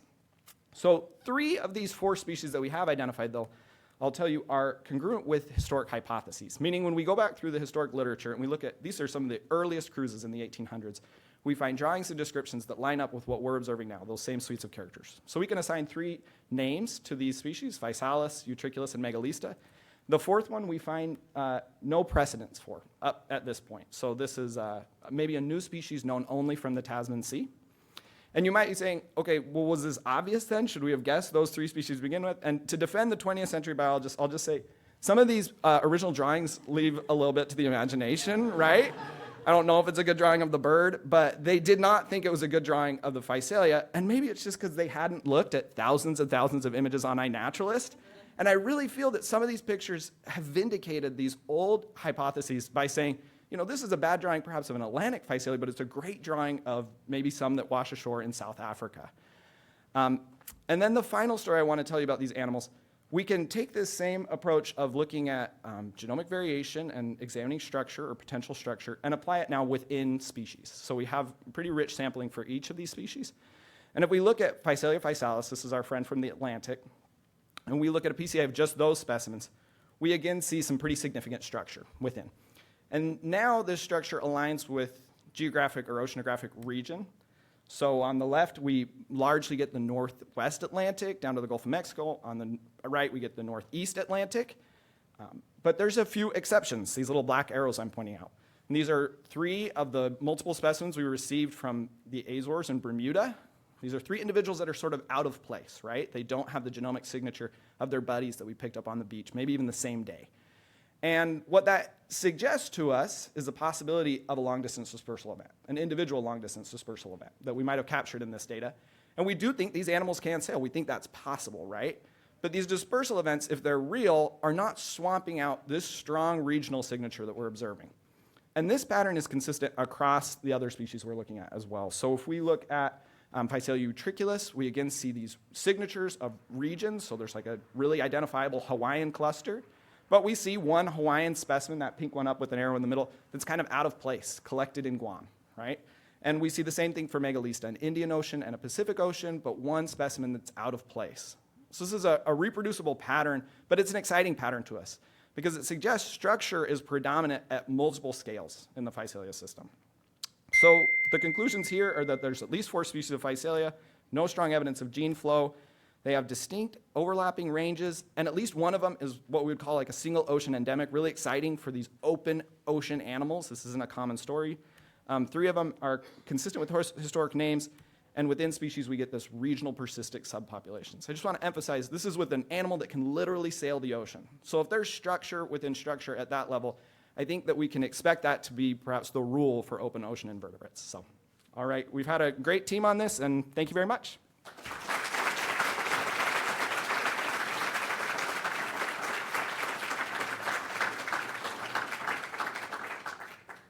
Yes. We have question time, yes?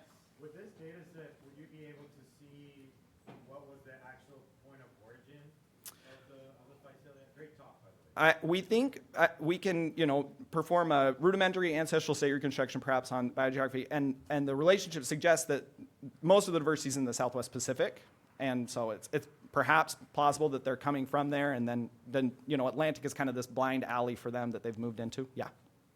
Do you think that the diversity you're seeing in the South Pacific, like you said, and is sort of related to the oceanographic complexity that you also see in sort of the Indo-South Pacific?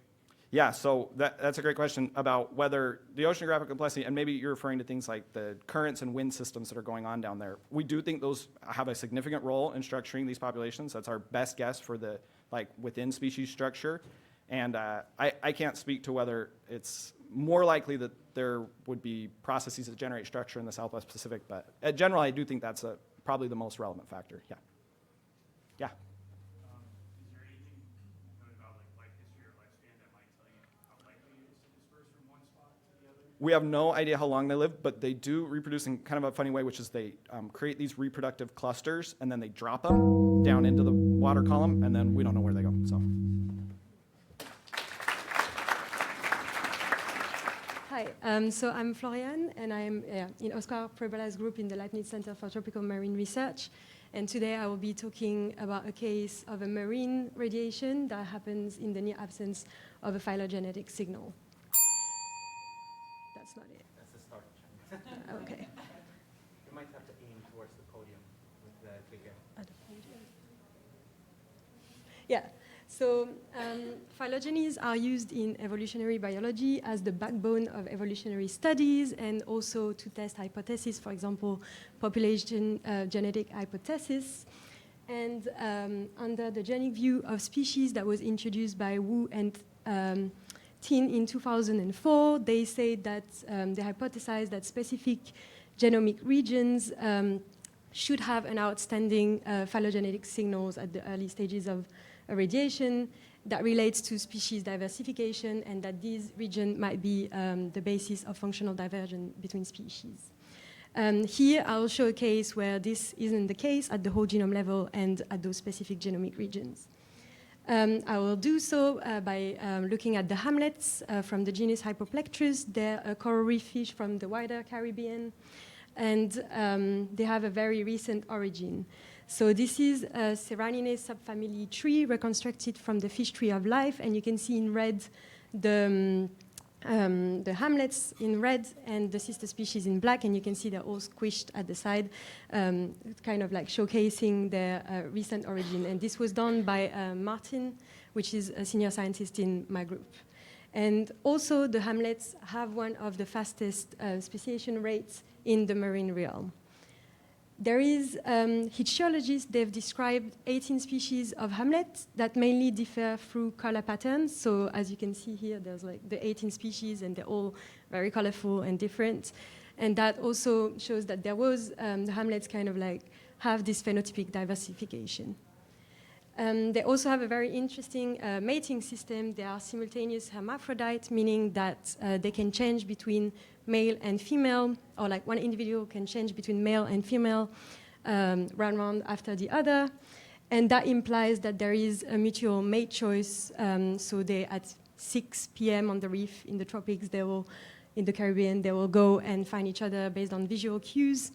And this choice is mutual. And that also means that there is assortative mating, visually based, even though there is hybridization, but only 2% of the observation in the wild and in the lab. So that means there is some sort of prezygotic bias to reproduction. And so with this, we have a hamlet, like a group of hamlets that have undergone phenotypic diversification. They also have prezygotic bias to reproduction. And what I want to know is, does that translate into genomic clusters, both at the whole genome level and under the genic view of species at the specific genomic regions? And for this, I'll try to reconstruct the phylogeny, the backbone phylogeny of the hamlet. And this is the first time that we have that much data with 335 resec whole genomes, 18 hamlet species, and 50 sites across their range. So here is a map of the Greater Caribbean, and each of the pie charts is a location that we sampled. And the size of the pie chart corresponds to the number of individuals we collected at each location. And the color of the slice of the pie chart corresponds to the color code of the species, of each species of hamlets. And we also segregated these locations into 3 biogeographic regions, one being the Gulf of Mexico, one being the Western Caribbean, and one being the Eastern Caribbean. And so with this, we can reconstruct a phylogeny. We tried various methods, or Martin tried various methods, but today I'll be showing the phylogeny that was reconstructed with IQ3 nearest neighbor interchange with 110,000 SNPs. And this is what we get. It's a bit small, I guess, but yeah. And so there is one consistent split that separates what we call the small clade, which has 3 species, the Atlahua, the Floridae, and the Ecosur that are found in the Gulf of Mexico, and the rest of the species that we called large clade. And this is the one well-supported, like node and split. And for the story, the outer ring corresponds to the biogeographic regions, and you can see that it's very structured with the Gulf of Mexico kind of like branching off first. And this kind of gives us a little bit of an emerging scenario for the hamlet origin, the hamlet radiation origin. And by looking into the nucleotide diversity of each of the species, so on the x-axis here, you have the color code for the species. On the y-axis, you have nucleotide diversity, and the dashed bars correspond to the small clade. And you can see that the highest nucleotide diversity corresponds to the Floridae and Ecosur species. They are the ones that branch off first in the phylogeny as well. And that kind of suggests that the hamlet radiation originated in the Gulf of Mexico from a brown barred-like hamlet like the Floridae and Ecosur. And that's also consistent with the sister species having brown bars. And then we went further into this by doing demographic inferences. And we find that first, there was a brown barred-like hamlet as in the Gulf of Mexico, and then the 2 lineages, the small clade and the large clade, diversified in the Gulf of Mexico. And there was constant migration between the two, and continuous gene flow between the two. And eventually, the large clade colonized the Caribbean and diversified there. But still, we have a tree with 1 supported split, but most of the radiation is unresolved at the genome-wide level. There is no deep node support, so you can see some of the, I'm going to have to go and point, but some of the species here are monophyletic, the indigo, the golden here. And they are supported, but still we have no deep node support. And so we thought, okay, what about under the genic view of species and at specific genomic region? Can the phylogeny be resolved at specific genomic regions? But then we have to find those genomic regions. And for this, I did a genome-wide association study on species identity. So instead of the name of the hamlets, I coded that into numbers and looked into the association with the genomes. And I found this. So on the x-axis, you have the 24 chromosome of the hamlets, and on the y-axis, the minus log of the p-value of the association. And each dot is an averaged over like 5 kb SNPs. And we see that there's a small number of large effect loci or genes that associate with species ID, and one outstanding peak that we found previously to be associated with the brown bars of some of the species. And so this is the zoom into the peak, and in orangey, you can, like, I use this region with this Cas1 gene, the intergenic region, and also another gene to reconstruct a phylogeny. And this is the topology we get that relates to color pattern and nests like 4 species with brown bars, so the Echosaur, the Floridae, the Liberté, and the Puella. And then within this, there is the indigo, which has blue bars. So it really like separates these like bars versus non-bars. But still, it does not resolve all the species or the species. And just to have a comparable example, the Lake Victoria cichlids, they have very recent origin as well, and that's what we like compare with the hamlets. And with just the fraction of the amount of data that we use for the hamlet, they managed to retrieve monophyletic groups despite that recent origin. So here we have a case of a marine radiation with phenotypic diversification, some sort of prezygotic barrier to reproduction that happens without a phylogenetic signal. And one of the hypotheses might be that, yes, there might be traits like the bars that are discrete and they have an outstanding region like coding for them, but most of the trait might be polygenic, and then that signal might be lost. And with this, I want to thank my team and all the collaborators that participated for this. Yeah.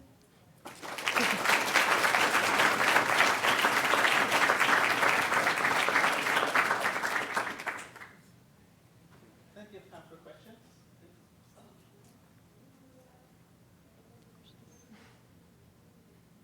Yeah. Is there, or I don't know if you guys have looked at in this clade, is there variation in like their photoreceptor sensitivities? So Melanie is the expert, and she's doing right now like opsin analysis. So we know more or less like what they see, and they have like green opsins and stuff like this. And we're actually, I think there will be a paper soon by Melanie that looks into this more. So we do know what they see, but we still haven't like managed to model everything. Yeah. Yeah.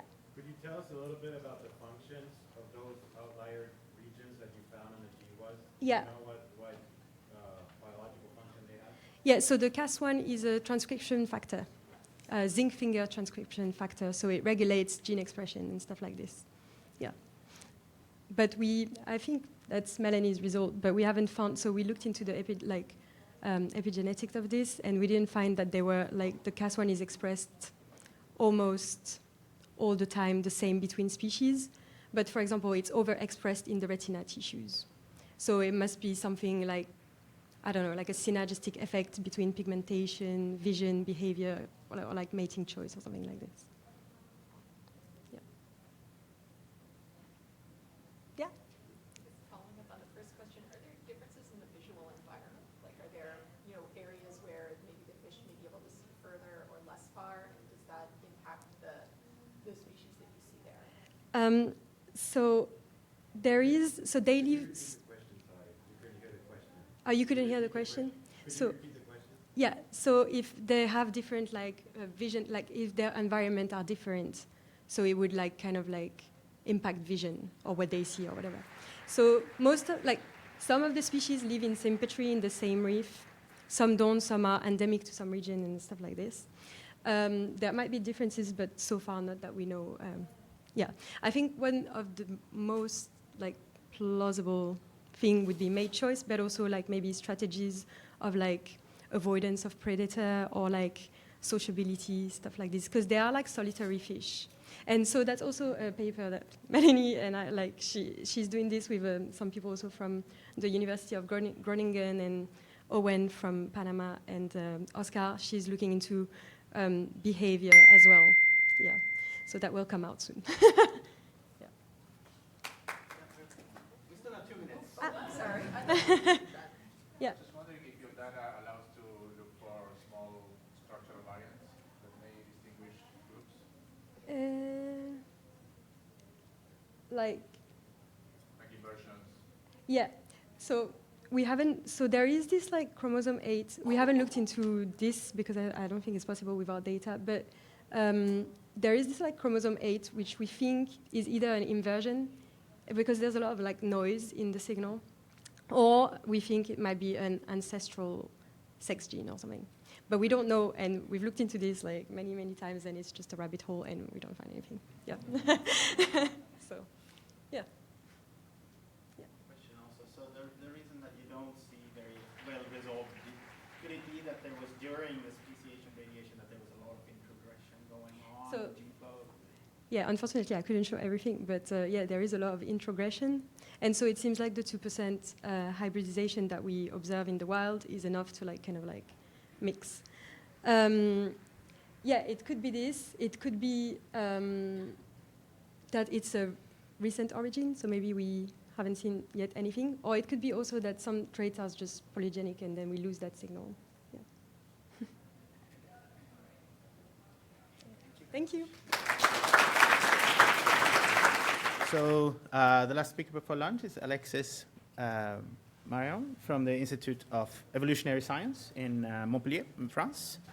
So please go ahead as soon as you hear the bell. Oh, yes. Okay, nice. So, hey everyone, I'm Alexis. I'm a second-year PhD student at ISEM, University of Montpellier in France. And as you can tell by my accent, I'm French. And I'm currently interested in studying deep time diversification dynamics of shark scale and race over geological time. And actually, the work I'm presenting you today is the first part of this project, which was about understanding how traits evolve and whether they impacted deep time diversification dynamics in sharks. So, sharks, I'm not sure you're familiar with this clade. Sharks are this rather obscure clade of marine vertebrates that originated sometimes in the early Triassic, so roughly 250 million years ago. This is a really rich clade with approximately 530 extant species distributed in 9 clades, as you can see on this graph. And so these clade disorders are very heterogeneous, first in terms of species diversity, as you can see here, but also in terms of functional diversity. Sharks are, in fact, really diverse in terms of their ecology and traits. Like, for example, they have this huge range of body size. We have species as small as 20 centimeters, and we have also, in sharks, the biggest fish there is in the sea, the whale shark, that's approximately 20 meters long, which is gigantic. They also have a broad range of reproductive modes, ranging from live-bearing species, egg-laying species, and also this curious mode of reproductive mode where the female bear the young while they're eating each other alive, which is probably one of the most charming way of reproduction there is in vertebrates. Well, also, sharks have colonized almost every environment there are in the sea, deep water, so below 200 meters, also shelf, coastal setting, and last but not least, they have this broad range of diets. Sharks are not only the top predator that we can see in the movies, let's say, for example, like the great white sharks. They also have sharks that mostly rely on eating crustaceans or small fishes, and also the gentle, the filtered feeding, like the basking sharks, as you can see here. And so when we compare these two patterns of diversity, functional diversity and specific diversity, we'll be tempted to associate them with one another. And even though this is a really striking pattern and really interesting question, not that much study actually tried to understand whether the two were linked. And the first reason for that is when we want to study macroevolutionary dynamics, we'll be tempted to use the fossil record when it's available. However, even though the fossil record of shark is like very interesting and there are many evidences of it, testing the evolution of some trait with the fossil record of sharks is technically impossible. Why? Well, testing how a reproductive mode evolved based on tooth is impossible. So consequently, the tempo for the apparition and diversification of some traits is largely unknown. So what do? Well, we can rely on phylogenies. However, there's only up to May 2024, there were only 2 time-calibrated phylogenies of sharks, and even though they were well sampled at the time they were conceived, there was a lot of shark species that were described after that. And last, the only microevolutionary dynamics study that were performed on sharks relying on methodological framework that doesn't account for phylogenetic heterogeneity across a phylogeny. We'll come to that later. And so the question we are asking ourselves was, how traits evolve and do they explain the extant diversity pattern in sharks? Well, I will describe a bit of the analytical pipeline we used. Firstly, we perform phylogenetic reconstruction using genetic data from public database like GeneBank. Then we perform molecular dating using the insight from the maximum likelihood trees. We conceive a species database based on a comprehensive literature review. And then we wanted to test some hypothesis of trait evolution. And then we try to understand whether the evolution of this trait can explain the diversity pattern in this group.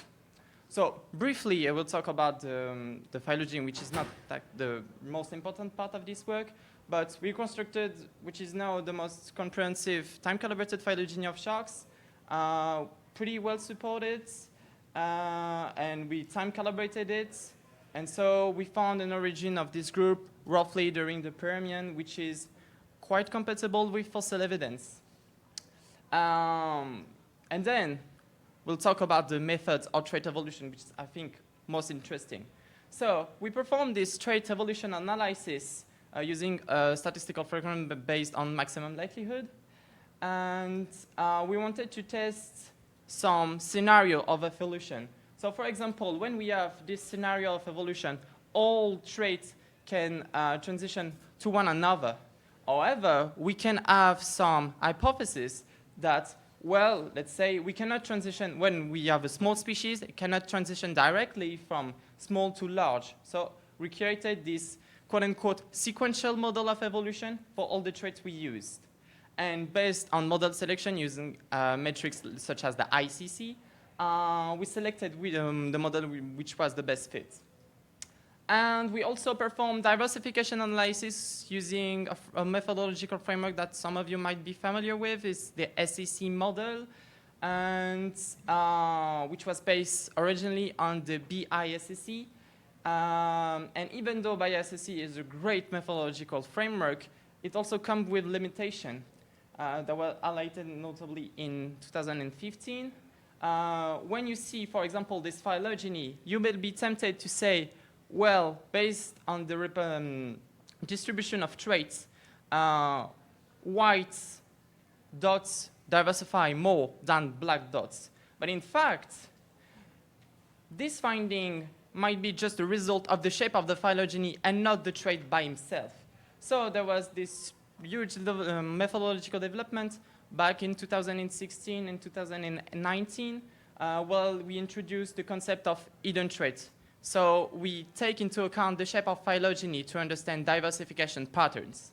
And so this is the method we use. We just want to take into account the shape of the phylogeny when we want to perform our diversification analysis. And so for the results, well, we perform model selection based on the trait evolution models we used. And for any trait we examined, we found support for sequential model of evolution So that means that there are some obligated states to go up between, like, let's say, for example, small to large. That's impossible. You must transition to medium, etc., etc. And so the conclusion of this is, in sharks at least, evolution does not make jump. In fact, we have the support for this sequential model, which actually supported all hypotheses, especially for reproduction that date back to the 90s, early 90s, late 80s. And so now with that, we have this sequential model of evolution. We want to apply them to understand diversification. And so this is the result. We perform ancestral state estimation, and we found evidence for small size to medium size, less heterotrophic. It means that the species is either oviparous or live-bearing, but with no maternal inputs. Coastal dwelling, last common ancestor. And these shifts are relatively coherent with what we know of the fossil record. But I just talked to you about the ancestral state estimation. What about diversification, which is the main topic of this paper? Well, we tested it, and it doesn't work. It doesn't work. It doesn't work. And it doesn't work. So I was, that was actually really surprising. We were like waited to have a result that linked at least one trait to diversification dynamics. But in fact, we didn't find any insight of trait-dependent diversification for any of the examined traits. We have no data sets. So, yep, no examined trait-related diversification. But this is actually quite surprising, given that some paper actually try to understand also if traits did have an impact on diversification in sharks, and they find the other result. However, this is possibly because these papers were like conceived before the development of the Eden state model that I talked to you before that. And probably, even though this paper were really great, the association they found maybe do not really work if they are implemented with the method we use. And so, what is the main finding of this paper? Well, we reconstructed the most comprehensive time-calibrated species-level phylogeny of sharks. We found support for sequential scenarios of trait evolution, and we didn't find any impact of trait on diversification. So, what's next? I mean, the pattern of diversity is really striking in sharks. There's at least something that can explain it. Well, we have some ideas for that. It might be other variables like abiotic variable like competition, sea level rise, etc. Mass extinction also. We might be tempted to investigate smaller parts of the tree because even though we can have a huge statistical power with a tree as large as we have, it's possibly because you lack context dependence, which might be useful when we want to investigate smaller parts of the tree. And yeah, that's pretty much it. Thank you for your attention.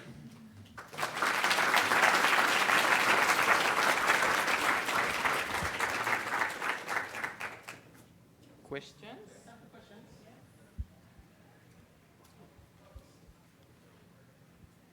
Yes? I have a question.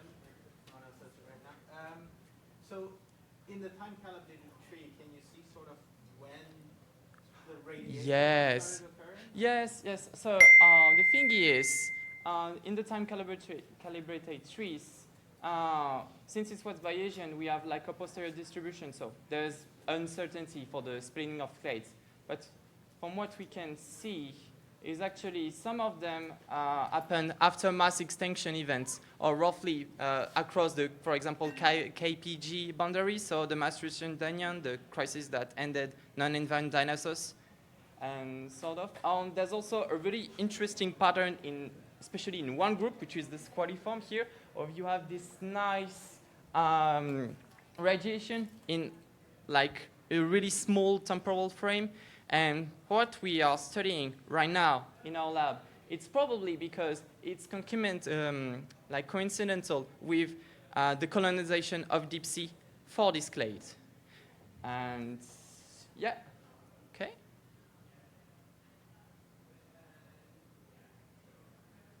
Everyone is hungry. Yeah. Yeah. Okay. One more question then. So these are only extant species in sharks? Yes. Or have you tried including also extinct? Yeah, that's a great question. So the thing is, for sharks, as I said, we only have mostly, for the fossil record, there are some complete fossil, but it's mostly teeth. However, performing phylogenetic reconstruction, let's say, for example, a total evidence phylogenetic reconstruction, which include like molecular data, also morphological data with only teeth in sharks that have huge variation in just one individual. You have heterognetic variation, dignatic variation, and there's not that much character in a teeth, actually, to perform phylogenetic reconstruction. You can have like, well, if you have more than 50, that's really great. However, given the weight, the overwhelming weight of molecular data, I think that the relationship will be mostly driven by molecular data, and it will be quite complicated, or at least you will have a huge uncertainty in the placement of fossils. Thank you very much.